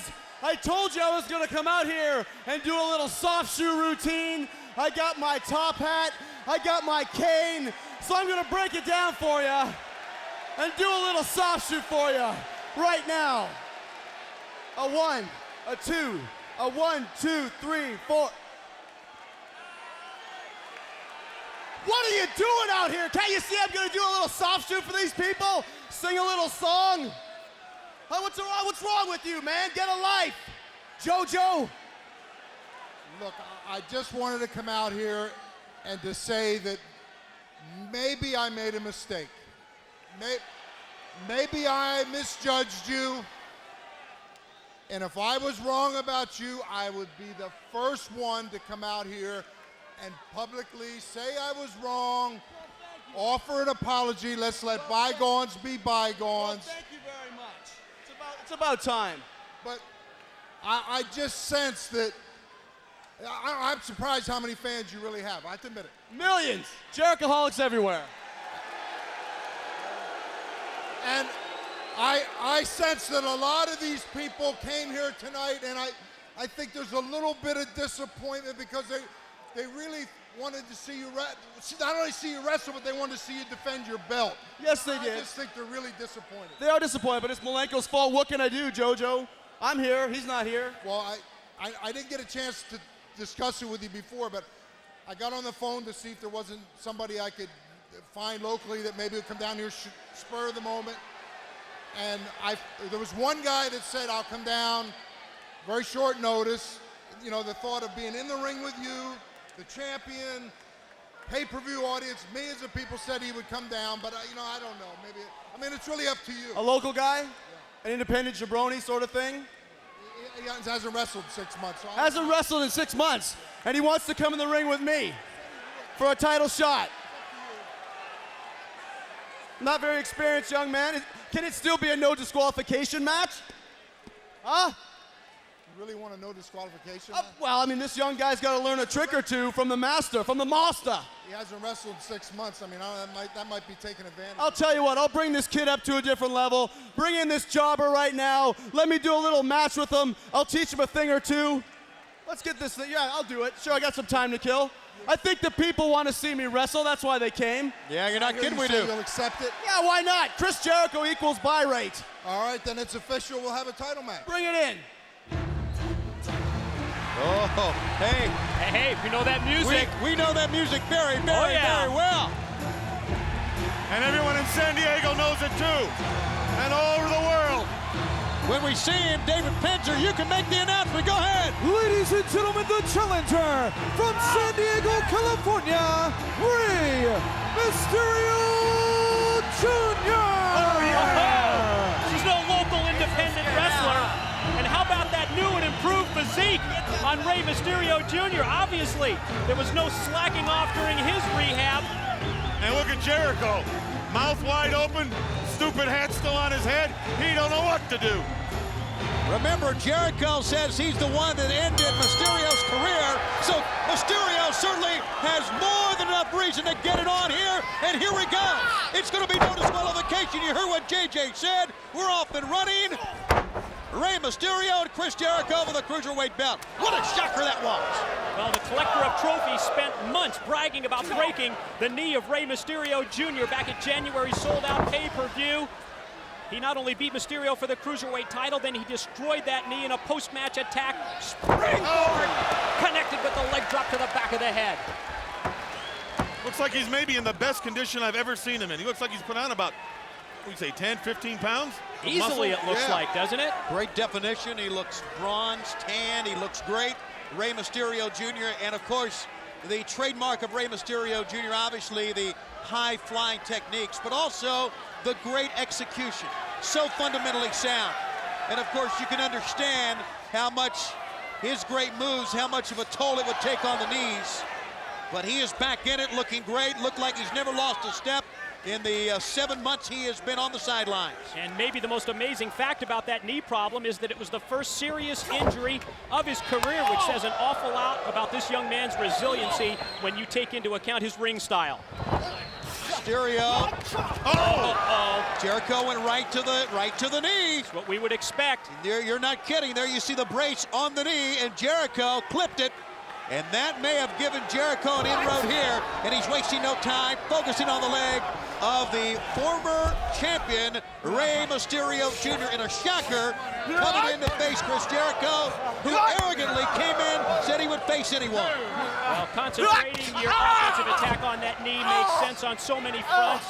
That game plan also effectively grounds Rey Jr.'s primary weapons, all of his various high-risk moves. Well, he wanted no disqualification. He got it. I'd take the brace off the leg and just work on that leg.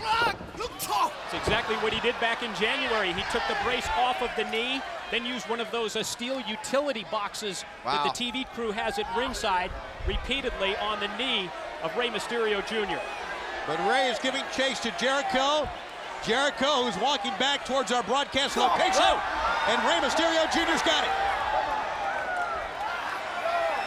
Jericho's going to the lifeguard stand. Remember, this is no disqualification. Oh, right on the sandcastle on that pyramid.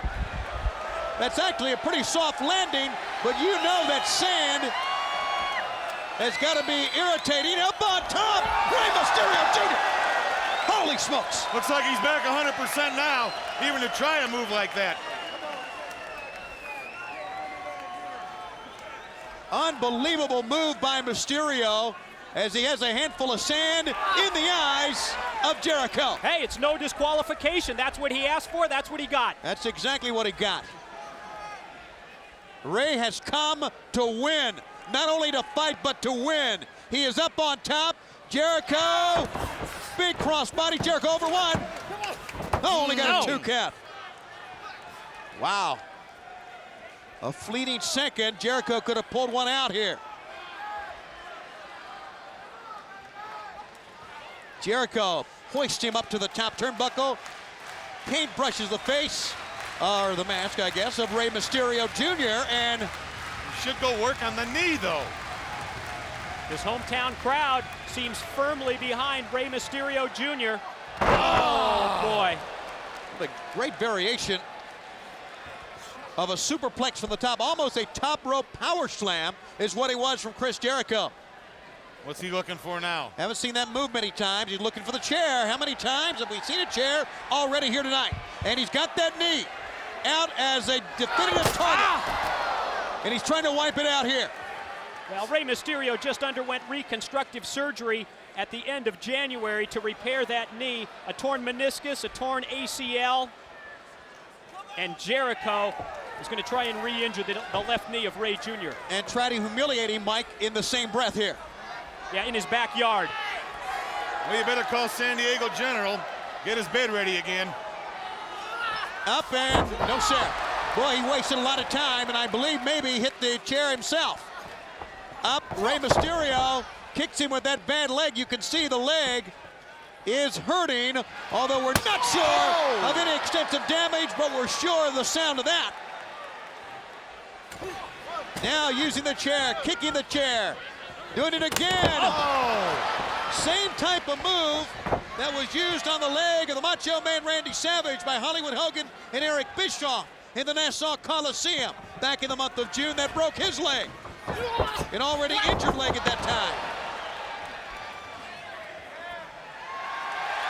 Rey's going up top. There's the springboard. Thought he was going to try a Hurricanrana that time, but Jericho caught him. Trying for the Lion Tamer. Sure is. Look at him fight it. You're not kidding. Trying to keep his shoulders on the mat, pushing with his arms, scooting his head towards the rope, and that was a superb counter move to the Lion Tamer. That was a great escape. Something's going on. Something's happening. Boy, you're not kidding. And look at the t-shirt. Look at the eyes. Malenko has arrived in the arena. Rey Mysterio, 1, 2, 3. Yes! New Cruiserweight champion. In his hometown, in his backyard. First time back after 6 months. And Malenko is going after Jericho. He could chase him, and that's what he's going to do right by us. But ladies and gentlemen, Rey Mysterio Jr. Look at Arn Anderson. Arn Anderson. Arn Anderson holding Jericho. And as our cameras follow Malenko in the back. Malenko suspended, but as we said, he wasn't here to wrestle. There is your cruiserweight champion, deservedly so, Rey Mysterio Jr. Oh, what a moment this was. What a comeback by this young man. And to win it in what is basically his hometown, just minutes from where he grew up, and only 15 miles or so from where he learned his trade at the wrestling school of his uncle in Tijuana, Mexico. Well, here you see Mysterio coming off the lifeguard perch stand. Takes Jericho over that big mound of sand there. Who knows what's buried under there? Maybe Hoffa. Drops him on his head, goes for the lion tamer. Doesn't get it. And we have ourselves a new cruiserweight champion, Rey Mysterio Jr. And of course, suffering a major knee injury that many times in many sports ends men's career. But for Rey Mysterio Jr., the career just taking off once again. And who knows what's going on out back with Malenko and Jericho.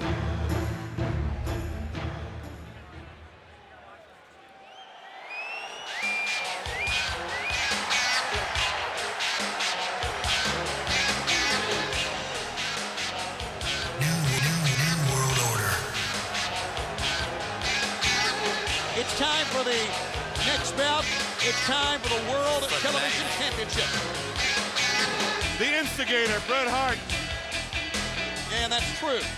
But as we have known throughout the years, the Hitman Bret Hart is more than just the instigator. Bret the Hitman Hart truly believes he's the best that's ever been, and has a pretty good claim to it, Mike. He's not only an instigator, he's a master of manipulation. And this master manipulator got just the reaction that he wanted from Booker T. Twice he used a steel chair to nail Booker T from behind.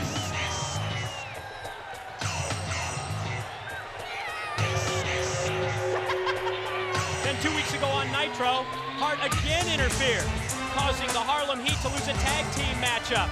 And if his strategy was to goad Booker T into a title match, it sure worked to perfection, didn't it? And he tried to turn Piper against Savage, Savage against Piper. He said this man lied, this man did lie. He did it all himself.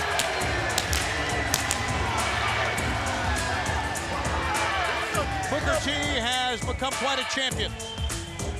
Raising the roof, and the fans in unison raising the roof. Steps over to see Antoine Carr of Utah to say hello to him. At ringside, of course, awaiting the mailman Karl Malone's battle against the Worm Dennis Rodman. Diamond Dallas Page, the mailman Karl Malone against Hollywood Hogan. And Rodzilla still to come here tonight, live from Bash at the Beach, in one of the most exciting, electrifying, anticipated nights in pro wrestling. How's this for a pair of firsts? First ever meeting between the two.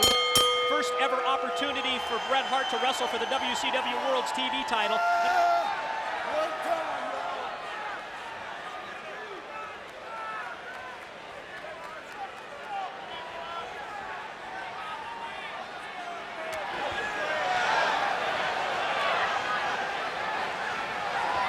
So much for being Mr. Nice Guy. You hear that? Oh yeah, so Mr. much. Nice Guy. I think everyone worldwide knows he's nothing like Mr. Nice Guy. They hook it up, and now Booker T using his quickness to send Bret Hart down. Bret Hart, the master, though, of psychology. So much experience on his side, too. And probably the toughest test to date for Booker T in singles competition. And those tests just keep on coming. And so far, he's been up to the task.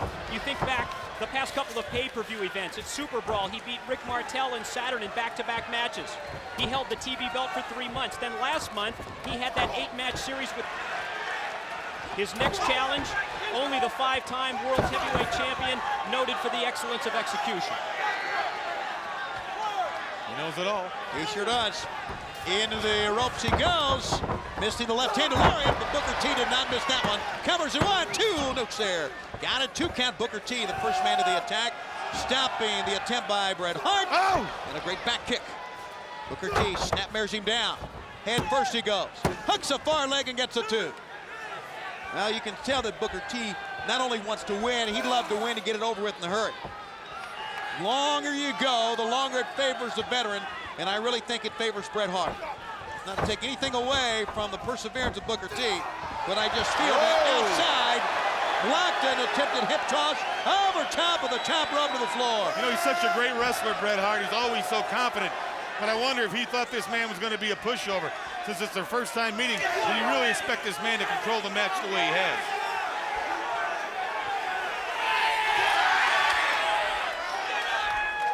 On the floor, though, as he gets some skin from the fans at ringside, Booker T turns his attention away from his opponent, and guys, that one cost him. Critical error by Booker T. Bret Hart was ready for him that time and sent him right into the steel. Experience. What it's all about. On the floor, a count out here would not do Bret Hart any good. It would only help Booker T. Remember, the old cliche is, when you're the champ, you do not have to beat them, they got to beat you. And quickly on that note, Bret Hart scoots him back in the ring to keep it in the ring and try to become the television champ. And remember that other saying, do unto others, with one of those real hard chairs. Yeah, I've heard that from the Brain Book. Into the ropes they go. Right now, Bret Hart is in charge, and Bret Hart trying to soften the man up. I thought he was going to go for that sharpshooter. He's going to wait now. He went for the legs that time. He's going to keep the man off his feet, keep pounding away on the legs, and try to soften him up for the sharpshooter. And we notice that Booker T has a brace on his knee.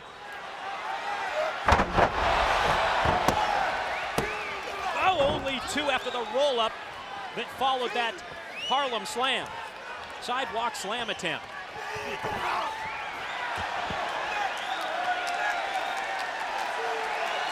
Bret Hart turned his back on Booker T once again. And Booker T, characteristically, trying to scrape, pull himself up.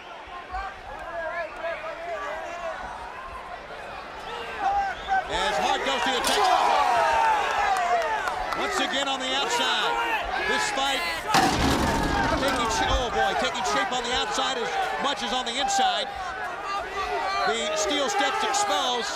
That's trouble. Oh. Opening up the hard steel ring post to the back of Booker T, the world television champion. Well, you have no idea how much that hurts. Your both legs go numb almost. You can barely walk, you can barely stand, and it feels like someone has just drove a hot spike into your spine. It hurts so bad. In other words, what a great move to set up the sharpshooter. I would say. Absolutely it is. Everything Bret Hart does has a purpose. It takes away so much power in your legs. It's just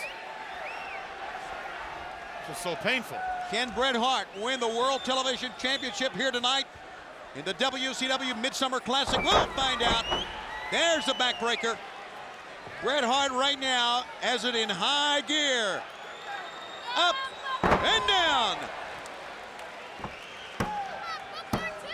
Only got a 2 count, but came very close that time. What do I have to do to beat this man? He's thinking right now. You're going to have to be a little better.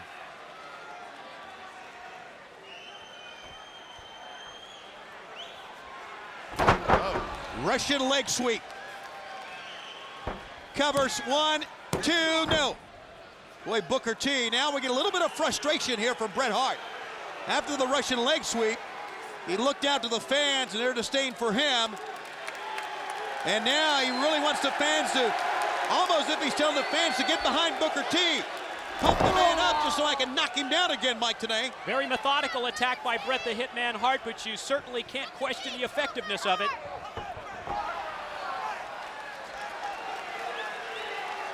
I'd be working more on the back. I'd slap on that abdominal stretch, or I'd give him a couple good hard turnbuckles.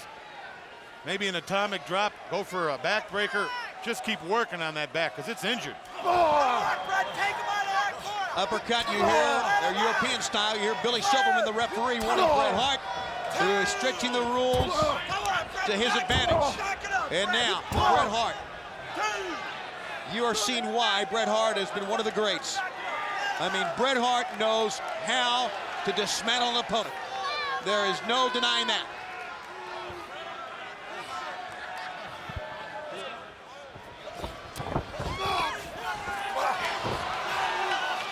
Booker T rolls him up. Got a 2 count only, and Bret Hart escaped. See, right there, he doesn't have the strength in his legs anymore. His back is so injured, in so much pain. Tried to roll him up out of the corner, but you're right, he just didn't have the leg pressure. Oh, come up with a knee to the midsection. And Bret should notice that. Oh, Booker T. Where he got that from, I'll never know, but he came away with it. See, he usually spins up from that breakdance position. He can barely get up. That's right, Brain. You're really driving home a good point here that he is not the Booker T that we've seen, but here he's going to try maybe the axe kick. Oh, boy, did he get him with that. In the back of the neck. But look how slow he is getting up. Yeah, that's the problem. He's not able to follow up quickly. Look how he walks around. He's almost limping. He may not be the Booker T because we've known because he's taking a lot of punishment, but he is still Booker T. He pancaked him that time. Whoa. Here comes that break dance to the... But he didn't pop up like he usually does. You're right, he went to one knee and then got up from there. Walk it off, that's what he's got to do. It's understandable. Sure. And what he's been through here, he's perched. He's gonna try here. Missile drop kick. Caught him. Top boot right in the face. Here's the cover. 1, 2, and foot on the rope. He knows where he's at all times. Springs out of the ring, clear the cobwebs. That's a pro. That's one of Booker T's primary moves, the missile drop kick. Oh, my goodness. Oh, my goodness. Back. Referee calls the bell. This one's been thrown out. But he wiped him out with the chair. He hit him a second time. Looked like he hit him the second time with the edge of the chair on the back of the head. And that's the third time now that chair has come into play between Bret Hart and Booker T. He wiped him out with a chair, and I tell you, he's going to roll him back in the ring. He wants to do more to him. And in this building, we've already seen him here tonight, Stevie Ray. And you can better believe he's not going to take much of this. He's going after that injured leg. That's what he's doing. Oh. Listen to that. Booker T will retain the television belt, but this war, this battle, has been won by Bret the Hitman Hart. And that's a steel chair. That's not one of those with the seat padded. No, that is a steel chair he's got right there. And he is... And the kneecap is exposed. You see the kneecap is sticking right out. Yep. Driving the knee in. And now, he is out to end the man's career. He's going to slap that figure 4 on the post. Oh, look at this. He's got a knee wrapped around the post. Oh, my goodness. All of his weight and all of that pressure now on the already injured knee of Booker T. Look at Booker T in that ring. You imagine the pain that man's in right now? Yeah, he needs some help here. Look at him. Oh, for goodness sakes. This could be career ending. He could shatter that whole kneecap or the ankle right there. Get him off him. And I mentioned Stevie Ray was in the building. He wrestled earlier, and we haven't seen anybody to come out and help Booker T. Oh, he could be gone. Who knows? Well, you're right. But no one's leaving. No one's leaving with this main event coming up. Oh, hold on a second now. As Billy Silverman vainly tries to peel Bret Hart off, Hart won't let go. The damage may have been done.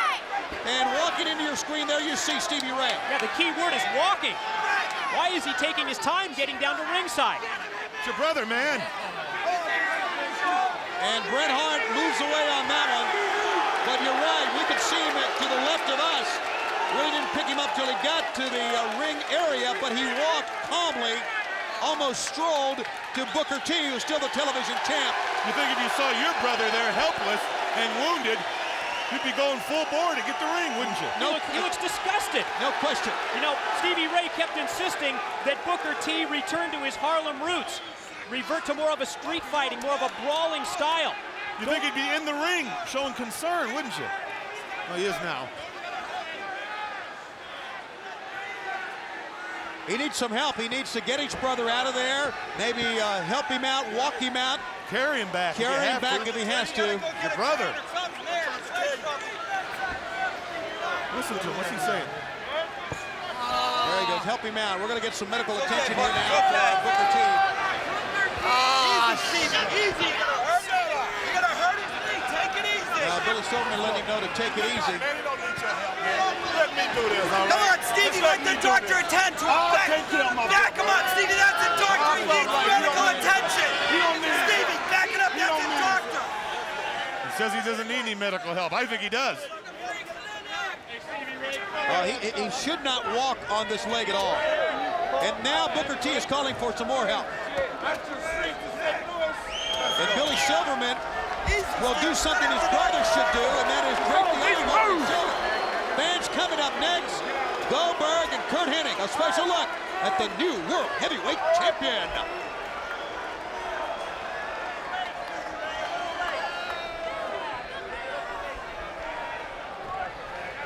This match ain't gonna happen, brother.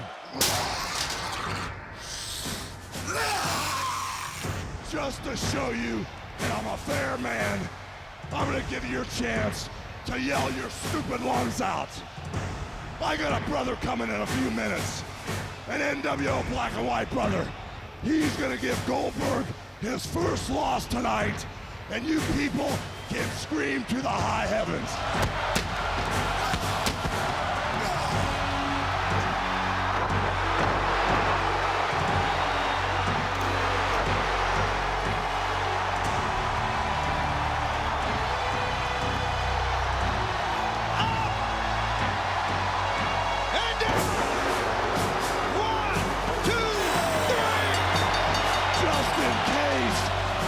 There's a lightning bolt in the center of the ring, or Goldberg gets real lucky and gets by this NWO brother.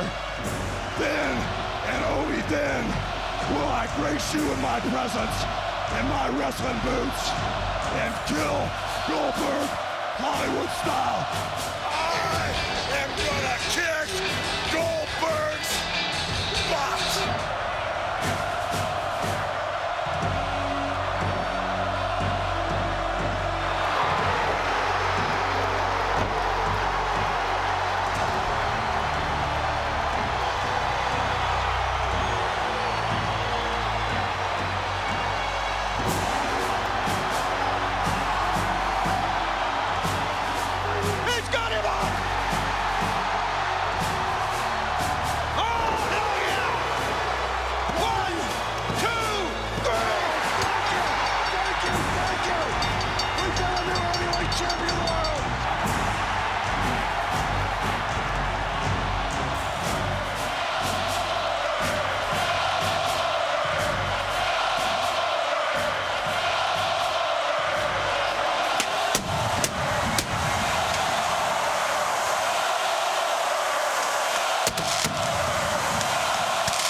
Ladies and gentlemen, it's time for the final two matches of the evening. First, it's the battle for the Heavyweight Championship of the world. Are you ready? Are you ready? For the first of two times tonight, ladies and gentlemen, let's get ready to rumble!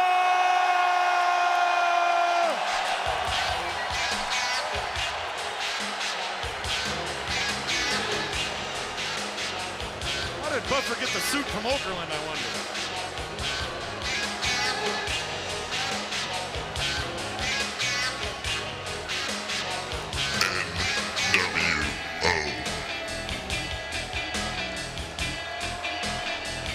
Coming to the ring, wearing black with white, representing the New World Order Hollywood. He weighs 264 pounds. He stands 6 feet, 3 inches tall. From Robbinsville, Minnesota, this second-generation professional wrestling superstar is the self-proclaimed greatest of them all in the sport today. Ladies and gentlemen, here is the challenger, Curt Hennig. Curt Hennig, who we might punctuate by saying a member of NWO Hollywood once again. So the black and the white get a chance to bring the belt back to them. But literally, Hennig is going to have to step in front of a freight train to do that. First time we see Goldberg with the WCW Championship belt around his waist. A heavyweight champion of the world. Everyone is standing in the Cox Arena as the one and only undisputed heavyweight champion of the world comes in as they call his name. And I think, as we've seen so many times, Goldberg waits until he is ready. He waits until the support and the chant fills the building, gets to a fever pitch, and then he calmly strolls out. Here he comes!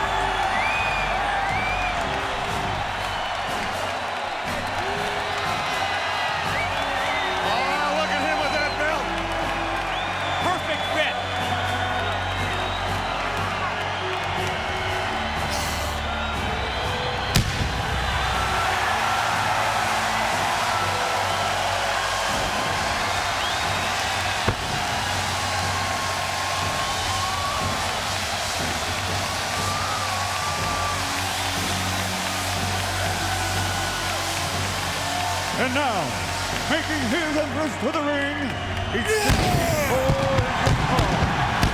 He weighs 290 pounds. His power spear, followed by his vertical inverted lift and hold and jackhammer slam, has earned him 111 consecutive victories without a loss. Ladies and gentlemen, presenting the undefeated, undisputed NWO WCW Heavyweight Champion of the World, Goldberg. Well, taking one look at the forehead of the world's heavyweight champion, I can tell you there's a dented locker backstage here at the Cox Arena in San Diego. Putting his game face on, a throwback to his football days.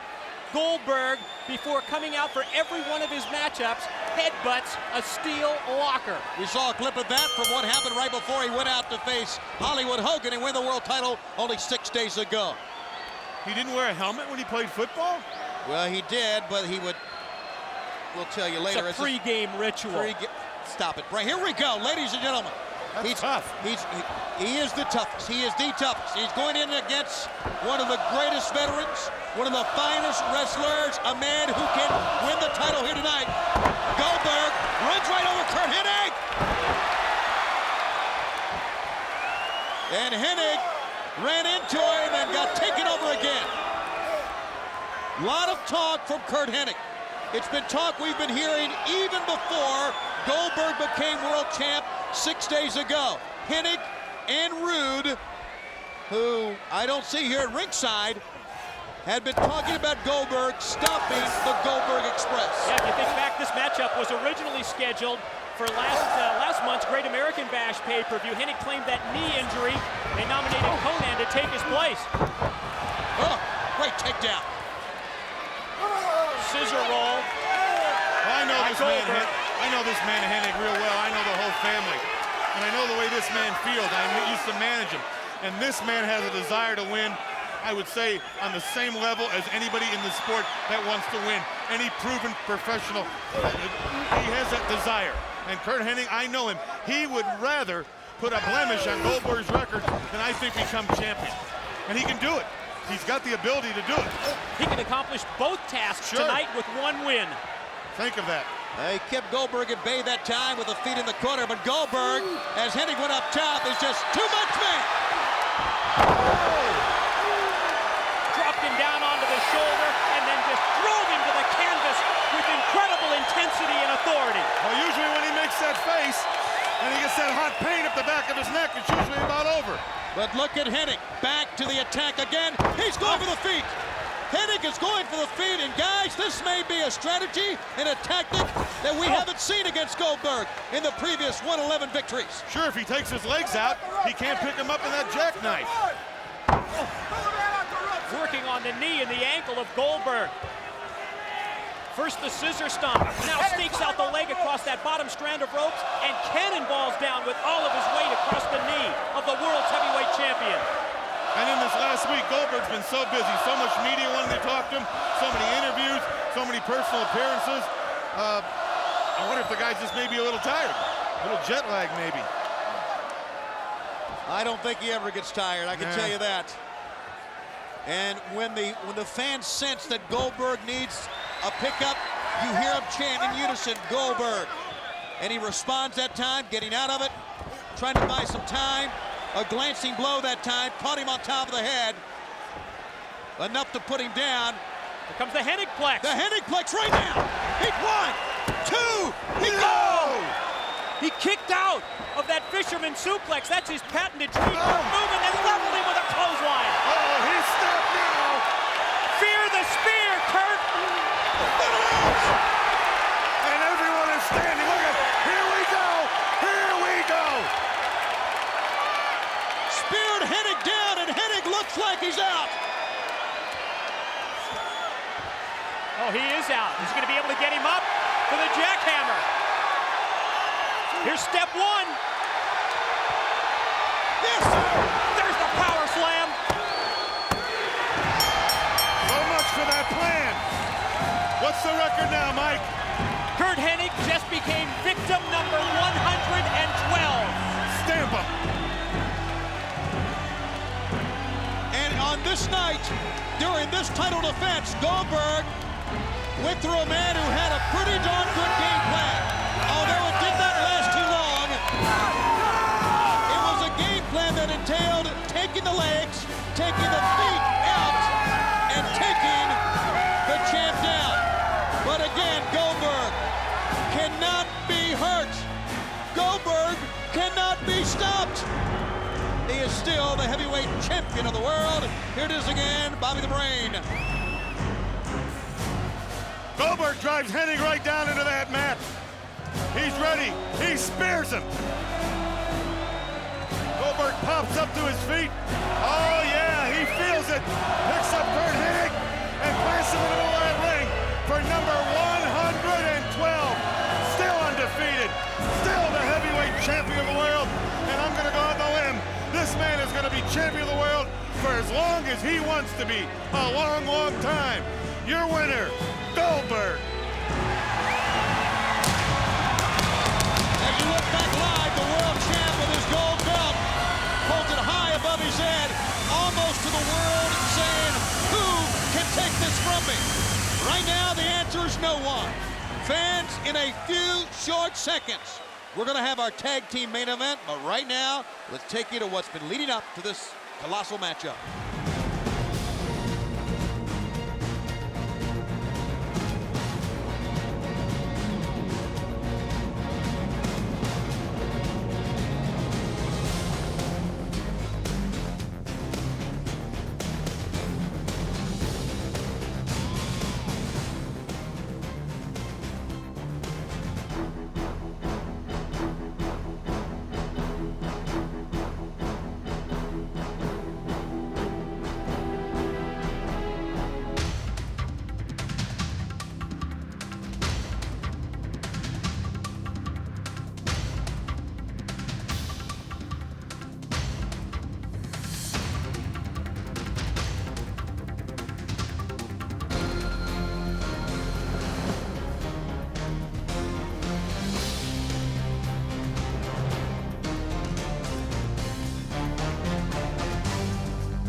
Ladies and gentlemen, from the Bash at the Beach, this is the final match of the evening. A tag team match like no other in the history of professional wrestling. A tag team match bigger than any title, trophy, or championship belt. For the second time tonight, are you ready? WCW NWO fans, are you ready?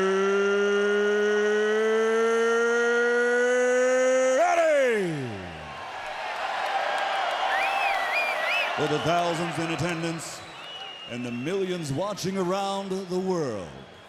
Ladies and gentlemen, let's get ready to rumble!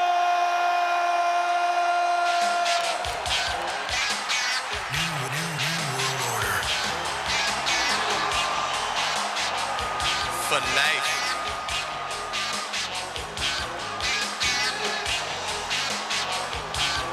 I wonder what Rodman will have on. Not to wait too much longer. For life. I never, in all the years I've been doing this great sport, remember Ahead on that. so much anticipation and build-up to one match. Not only in pro wrestling amongst our fans, but Every night on the news, someplace they're talking about it. in the sports world. And you can imagine that it's going to be the main topic of conversation on newscasts for the next several days.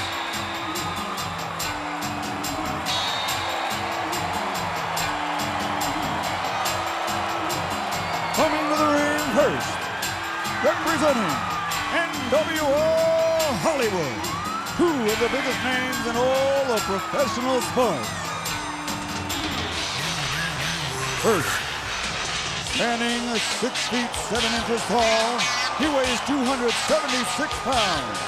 Perhaps the most famous face and name in professional wrestling history. He is the leader of the original New World Order. From Hollywood, USA, he is the one, the only Hollywood Hogan!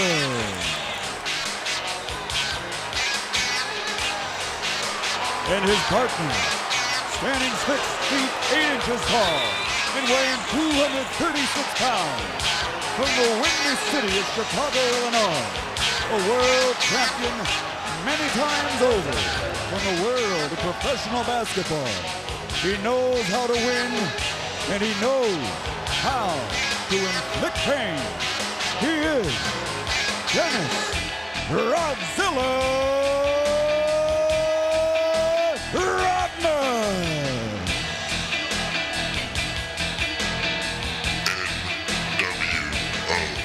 What an entrance. And I tell you, first thing I noticed, I wanted to look at Hogan's demeanor since he lost to Goldberg on Monday. And I can tell you, he hasn't lost a step. Well, he wouldn't show it to you. Look at the assembled media at ringside. Look at this. The photographers crowding around to get a shot at, well, maybe the most famous tag team ever in wrestling. Yeah, with all those media trucks outside, out back, and all the press out there, it looks like the verdict of the OJ trial. For life.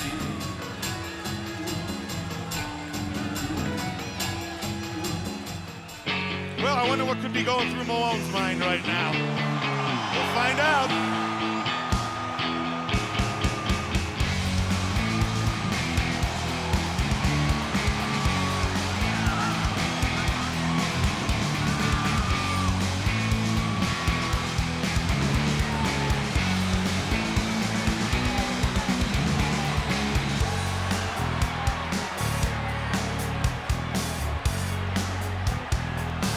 Who's that?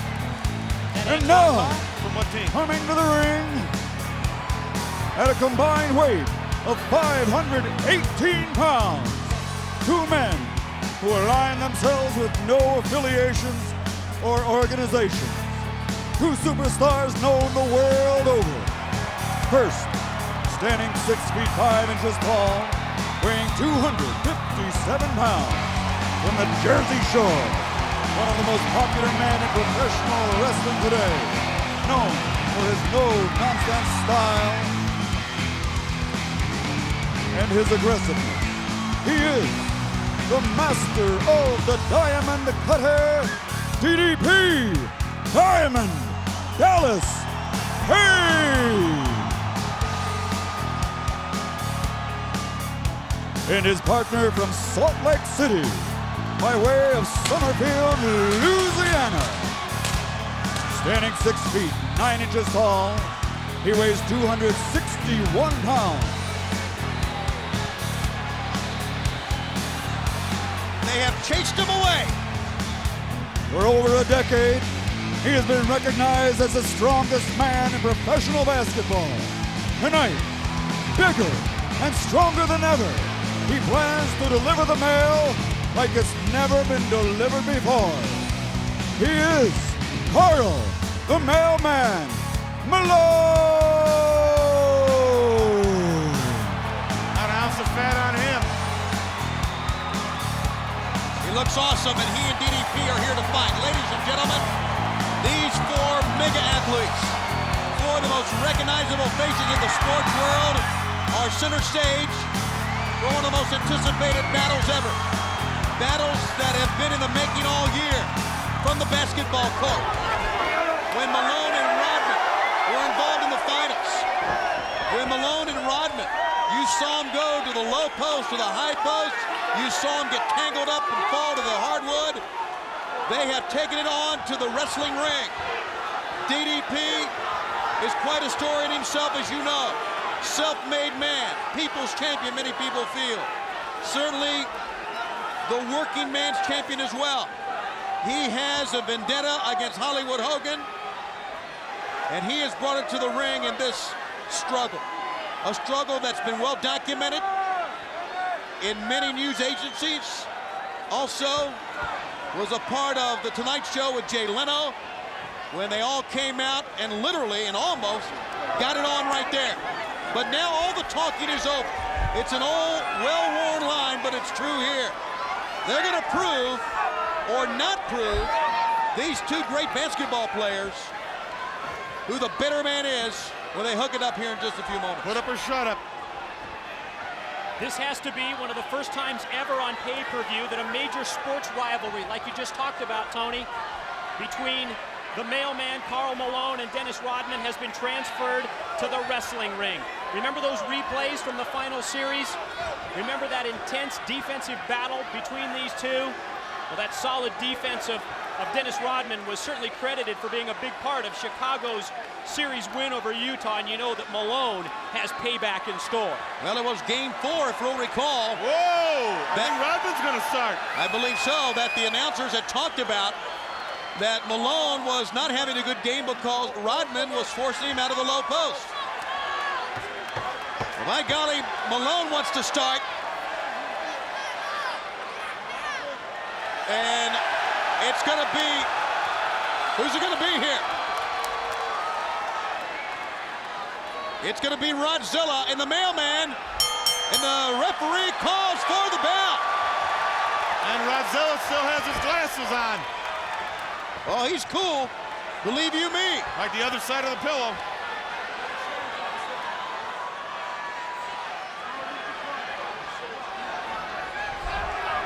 Oh, he has to have the official sunglass shade removal. Handsome man. Striking, unique. I don't think there's any question about that.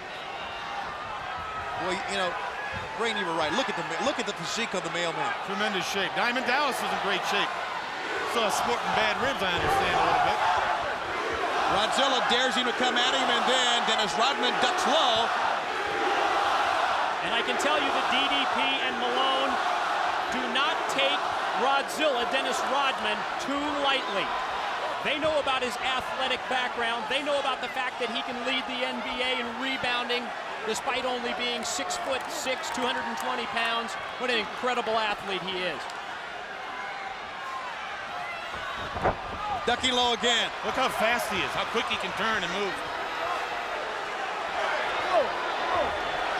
Now, what is he trying to do here? Get him upset? Yeah, he's trying to make Malone make a mistake. That's what Hogan told him.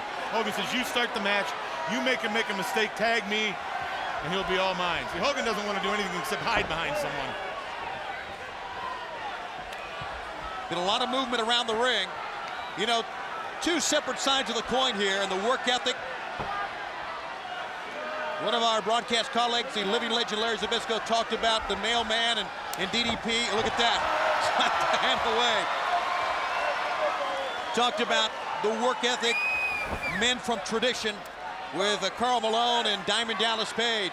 Compare that to what Hollywood represents. Compare that to what Rodman represents by really not even coming to practice many times during the course of the playoffs. But he's got the ring. Yes, he does. And he was an instrumental part in Chicago's win. Nobody's denying that. Nobody's denying how great an athlete he was. Go back to last year, Bash at the Beach. He and Hogan were quite a tag team. They've locked up. The fans are loving this. Side headlock by Dennis Rodman. Into the ropes. Down. There he goes. Good move. Bail out to the floor. You know, we understand that Karl Malone has been involved in some very intensive, very heavy training in suburban Atlanta, Georgia at the power plant. You know, one can only imagine what activities that Dennis Rodman has engaged in over the course of the past couple of weeks, and only a small portion of those activities made the national press. There's some things he did we probably can't even talk about. And would not want to talk about. But you can't go to a better place than the power plant.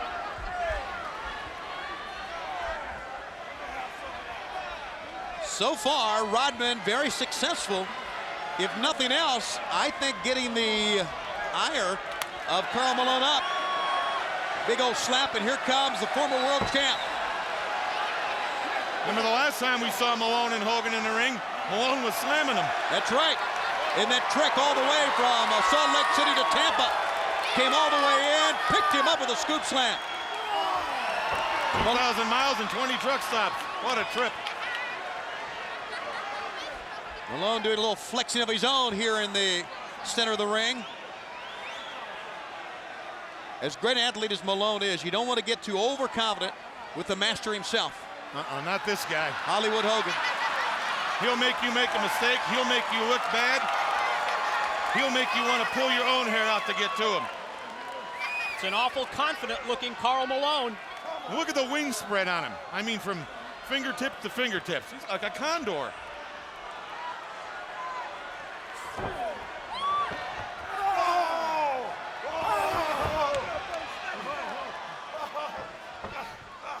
Back into the ropes again. Break him. Karl Malone with his first wrestling hold. He hooks on to Hollywood Hogan here. Hogan asked for the break of the rope, but Karl Malone pulled him out to the center of the ring again. And Hogan seeks refuge to the corner, to the ring. Ropes one more time. He's pulled away again. Malone will have none of it here. Malone rules tonight.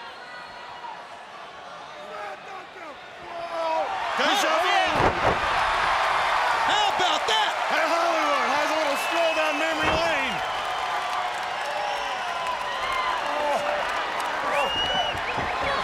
Here comes DDP. No nonsense, man. And they want to see that diamond cutter. Well, that is one thing throughout the course of leading up to this matchup. Let's go.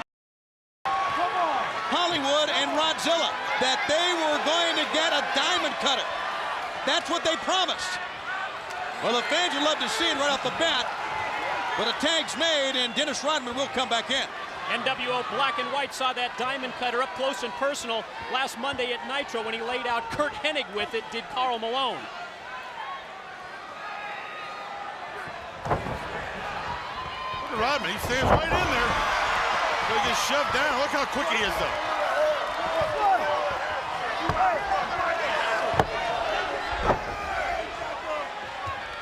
Very interesting.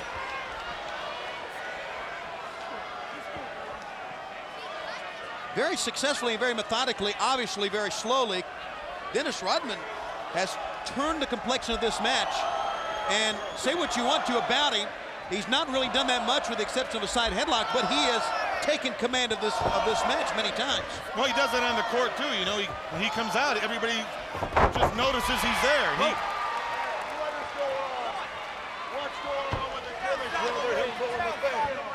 DDP hooked it up collar and elbow with Rodman and just pulled him down to the mat.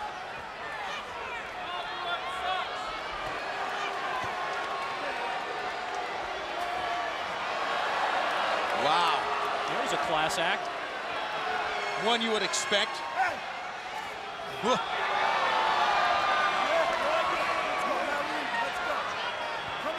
Page said, all right, now we're even, let's go at it. Page, they're getting frustrated, guys.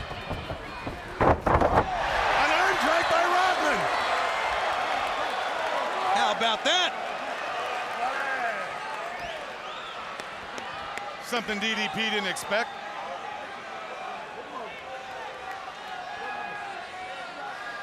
Media surrounding the ring.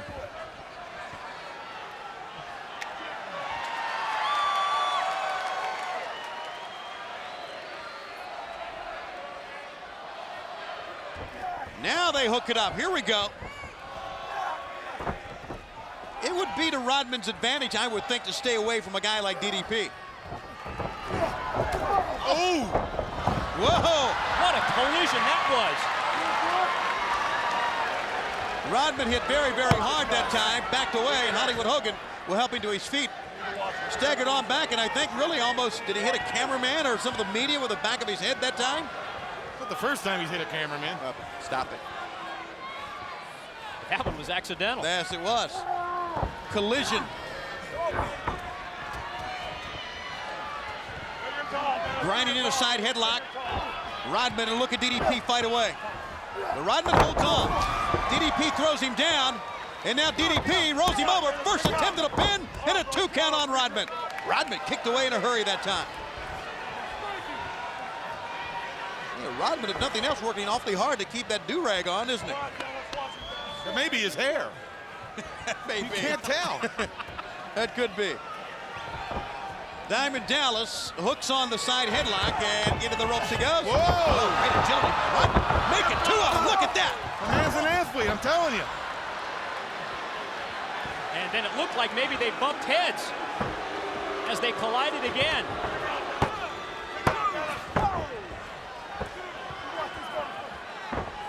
Big tag, here we go. Oh, yeah. Malone just pushed him down. Look at this. Malone kicks him right in the rear end. And quickly, Rodman goes to Hollywood Hogan.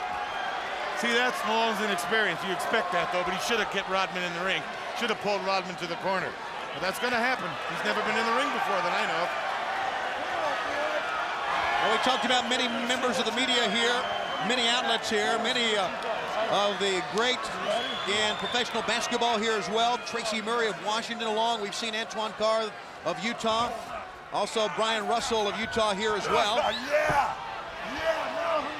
going to say Chris Chelios of the Chicago Blackhawks here watching on in a gala night. And so far, these 2 phenomenal basketball players have come to fight and have shown us a lot athletic ability-wise. Unpolished pro wrestlers, no question, but no denying great athletes will always rise to the occasion, and we're seeing that right here. How about that? Hogan with the top wrist lock. Malone used his sheer strength to take him down to the mat. Now he's claiming that he pulled the hair, which obviously he did not do. Well, then go grab him by the rope. Oh, cheap shot by Rodman. The double sledge, double axe handle blow to the back of the head of Malone. The worm. Wiped him out, and it gives Hogan an open window here, and he's walking right through it. Rapid fire blows to the bridge of the nose, to the face, to the chin of the mailman. And now a chokehold. Get off of it, wait a minute. Get off the throat. What's wrong with the throat, huh? Get off of it, Hogan. What's wrong with the throat? 2, 3, get off. There's nothing wrong with that. He's lucky. Get off of it now. 1, 2. Well, Malone, where's Stockton when you need him? He won't help him. Not tonight, he won't. You could just hear, you could see and hear Hollywood Hogan and the disdain he has for one mailman, Karl Malone here. Pick up and down. Well, that answers the body slam.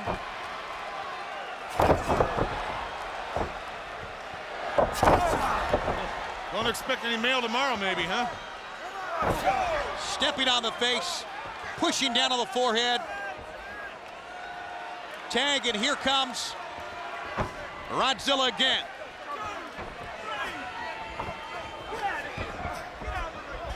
Oh. Big elbow drop from Rodman. He enjoys sneaking it more than anything. Of course he does, on a prone mailman.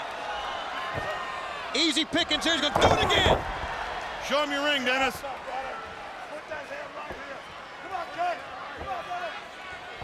Into a front chancery, how about this now? Throws him into the foot of Hollywood Hogan, and we're seeing some fine teamwork here by Hogan and Rodman.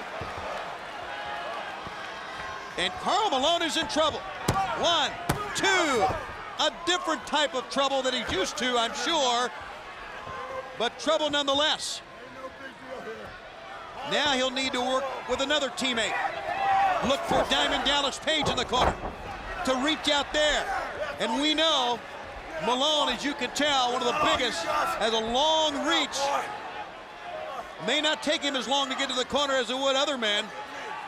And Hogan just continues to trash talk Malone. You know, this Hogan-Rodman team, everything the NWO exemplifies. And the cover. A 1 and a 2, but could not get a 3 count. This is a whole new Go ahead and say it, ball neighborhood game. Yes, for Malone. He's never been here before. You can work out all you want in the gym for as long as you want. It's different when you're here in that ring in front of people for the money. With the knee in the back of the neck and the rear chin lock applied, Karl Malone seemingly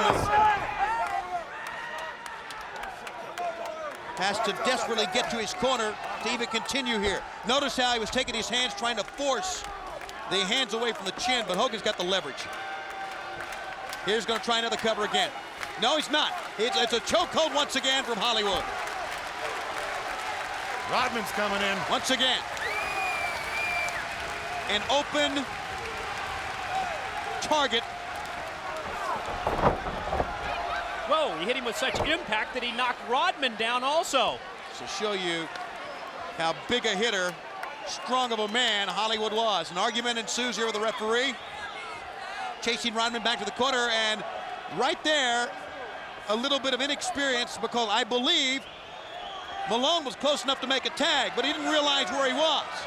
It's that ring presence that you only get by years in the ring. Listen, oh my. Once again, it can, I mean, it would seemingly easily reach up and tag in DDP. You ought to be able to do it from any corner. I wonder if he has any idea where he's at in the ring.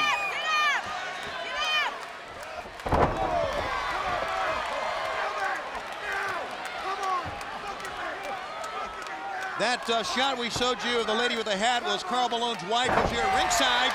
Here's the desperation tag. And here comes Page. And there goes Rodman. Diamond Dallas Page. Diamond cut him, Diamond cut him. That's right, that's what we're looking for here. Oh, Page in and down. Superb teamwork again. Rodman got him with the knee in the back, and Hogan got him coming off the ropes. Well, you're not kidding. Whipped him in, got him with the knee, other way, and DDP, who came in with a surge of energy. Diamond Dallas Page is getting whipped here by Hollywood Hogan. Any comeback by Page thwarted at the hands of the former world champ and the Worm. Everything we expected from this NWO team. NWO black and white, total disregard for authority in this matchup. And there it is, the double team tactics again by Rodman from outside. And the experience of Hogan. He leads the ref over to the corner, has Malone make a mistake, and then they guzzle him.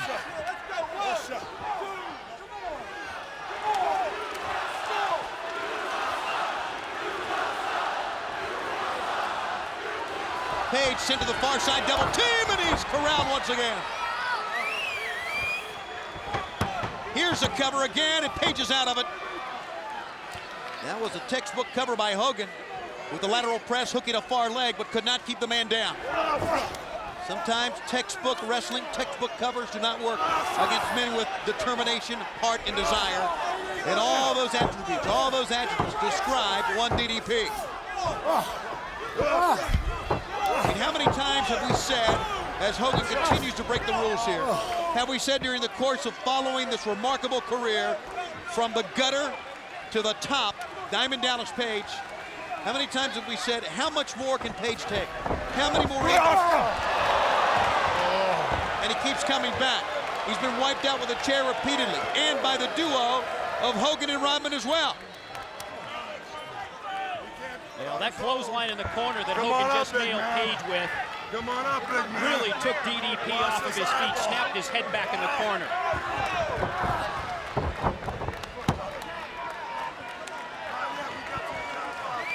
The exchange, and here they come.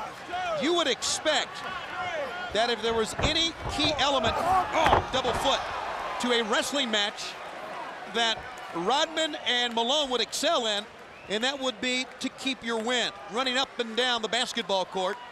Many reporters say, and rightfully so, that basketball players are truly the most remarkable athletes in all of sports. They run like 5 or 6 miles a night. Oh, boy, do they ever. Back and forth and back and forth.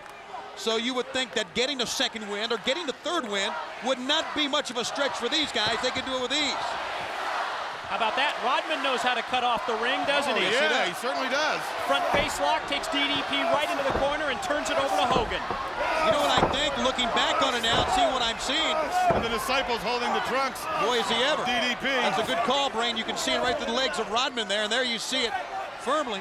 I think what we have seen in the preparation for this match, the two teams, one was working on emotion, DDP and Malone, and the other one was being fundamentally sound, preparing for this. I really believe that right now it's showing us that Rodman and Hogan a little bit more prepared than DDP and Karl Malone.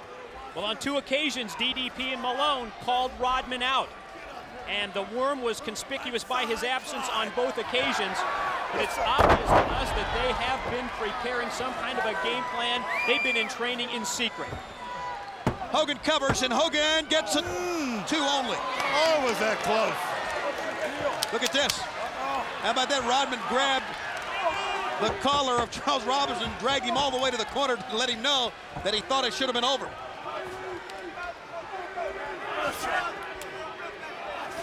But you know, even though they want to win the match, and even though Hogan would love to pin Page, somewhere in the back of the mind of Dennis Rodman, he wants to beat Malone. And the same thing can be said for Malone.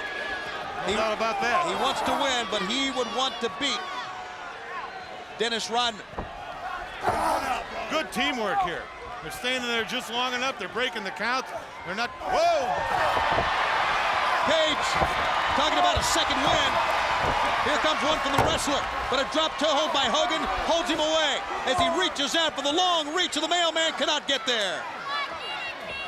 But the tag is made to Rodman. Taunting the mailman.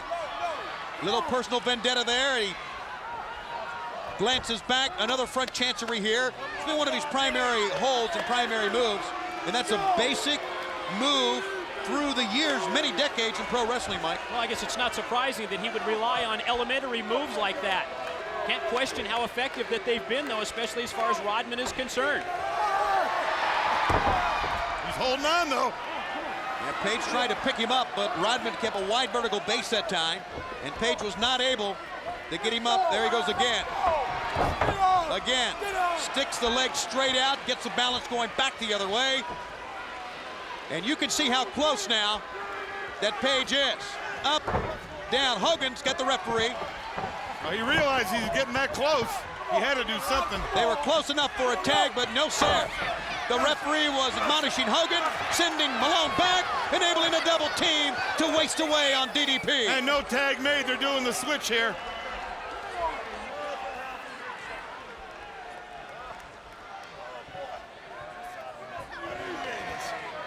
Hogan with DDP at his mercy. Well, gentlemen, fans watching on wherever you are watching our program, you are seeing the master Hollywood Hogan with a sound in-ring game plan. And one of the finest basketball players turned pro wrestlers for one mega event, Dennis Rodman, followed this game plan to a T. And Hogan, years ago when he called, watch out! Calling out to the fans like that, listening to the fans, always a prelude to the leg drop that DDP rolled away from. He's going to make that tag. So close. He did. Karl Malone. It's time to get the mail. Malone jumps in, dares him to come out, and then runs him down. Whoa! It's the fourth quarter, and the mailman's got the ball. Yes! That's what we want to see. Malone and the Worm. Malone grabs Hogan. grabs Rodman. And they're going to meet somewhere in between.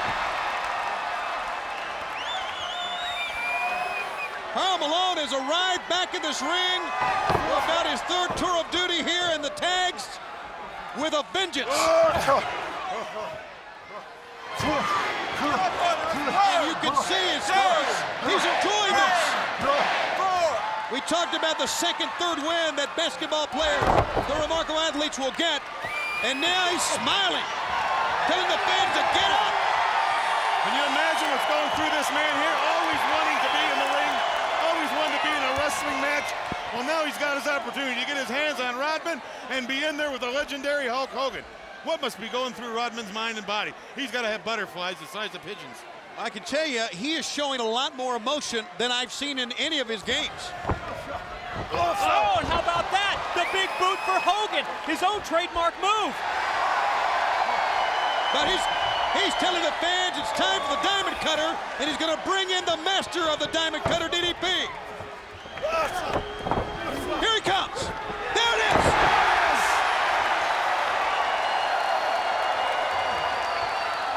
There it was. Cover him, Dallas, cover him. Watch out from behind. It is. Diamond Cutter on Rodzilla. How about that? Disciple's in, though. The disciple is in. Oh, he wipes out DDP. Hogan covers, 1, 2, 3.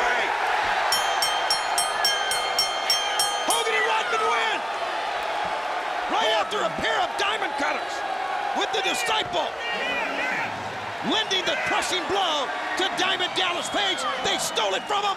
And how about that from Malone?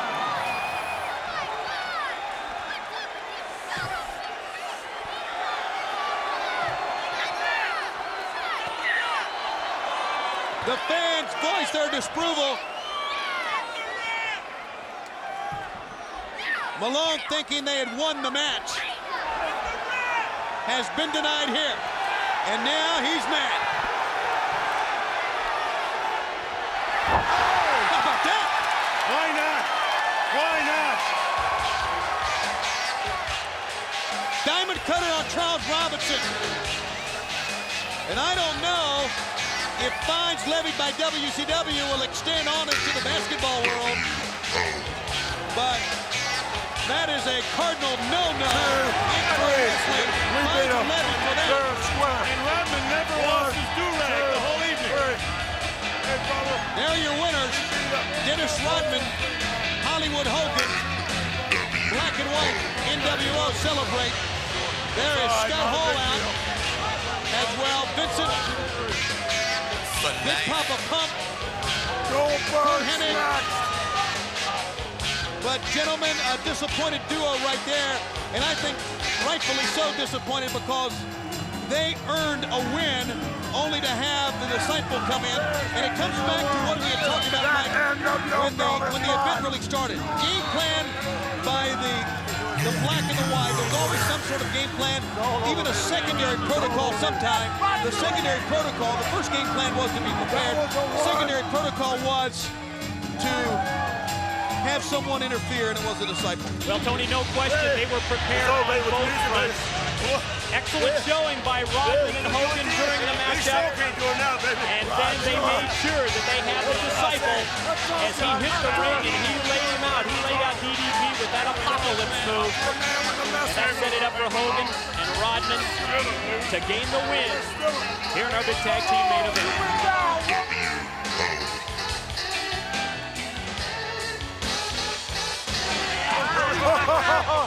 Celebration going on, going down here now with members of NWO Hollywood, DDP and the mailman Karl Malone making their way to the fans. That is a trademark of Diamond Dallas Page. The bad news, well, there's a lot of bad news on the pro wrestling front, but the bad news is that Hogan and Rodzilla are going to talk and brag and boast about this Black and White Hollywood until we're sick of it, and they're going to start not only tonight but also tomorrow on Nitro when we're live. Everybody's doing it. The MGM Grand in Las Vegas. In Las Vegas, Nevada. So I'll tell you something, Hogan needed this win. After losing to Goldberg, if he'd have lost tonight, he'd have really had trouble keeping the NWO together. Now he's back on track. Now, like I said, he's more dangerous. There you see Malone pick up Dennis Rodman, slams him right to the mat. Malone comes in and stops Rodman from doing what he had to do. That was a big move right there. Yep. Diamond cutter. Disciple comes in the ring. He gets DDP out of the picture. Puts Hogan on top for the 1, 2, 3.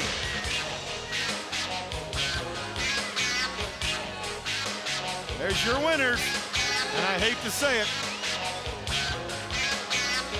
So Malone takes matters in his own hands and takes out Charles Robinson. But there's your winner. Rodman and Hollywood. For life. And really, the entire winners are NWO Hollywood. Well, ladies and gentlemen, we have come to an end of another Bash at the Beach and the build-up for this one. And I really think hats off to Karl Malone and hats off to one Dennis Rodman. They both came to wrestle tonight. They both gave it their all, but in the end, the plan of NWO Hollywood, the black and white, bigger than, better than all of them. Just what we've come to expect from the New World Order. Total disregard for authority. They take advantage of it. They made sure that they not only had a game plan in place during the matchup, but they also had the Disciple who came into the ring and interfered, allowing them to get the win. And the freight train called Goldberg continues to roll on, retaining the world title here tonight, Breen. You know, and I was watching his demeanor as he comes out. He came out with that championship belt. He walked out looking like a champion. He defended that title like a champion, and he left looking like a champion. I see nothing in the future for Goldberg but more victories, and he's going to hold on to that title for as long as he wants to. For Mike Tenay, for me and Gene Okerlund, for Bobby the Brain Heenan, we will see you at Road Wild on August 8th. Good night, everybody, and happy birthday, Matt.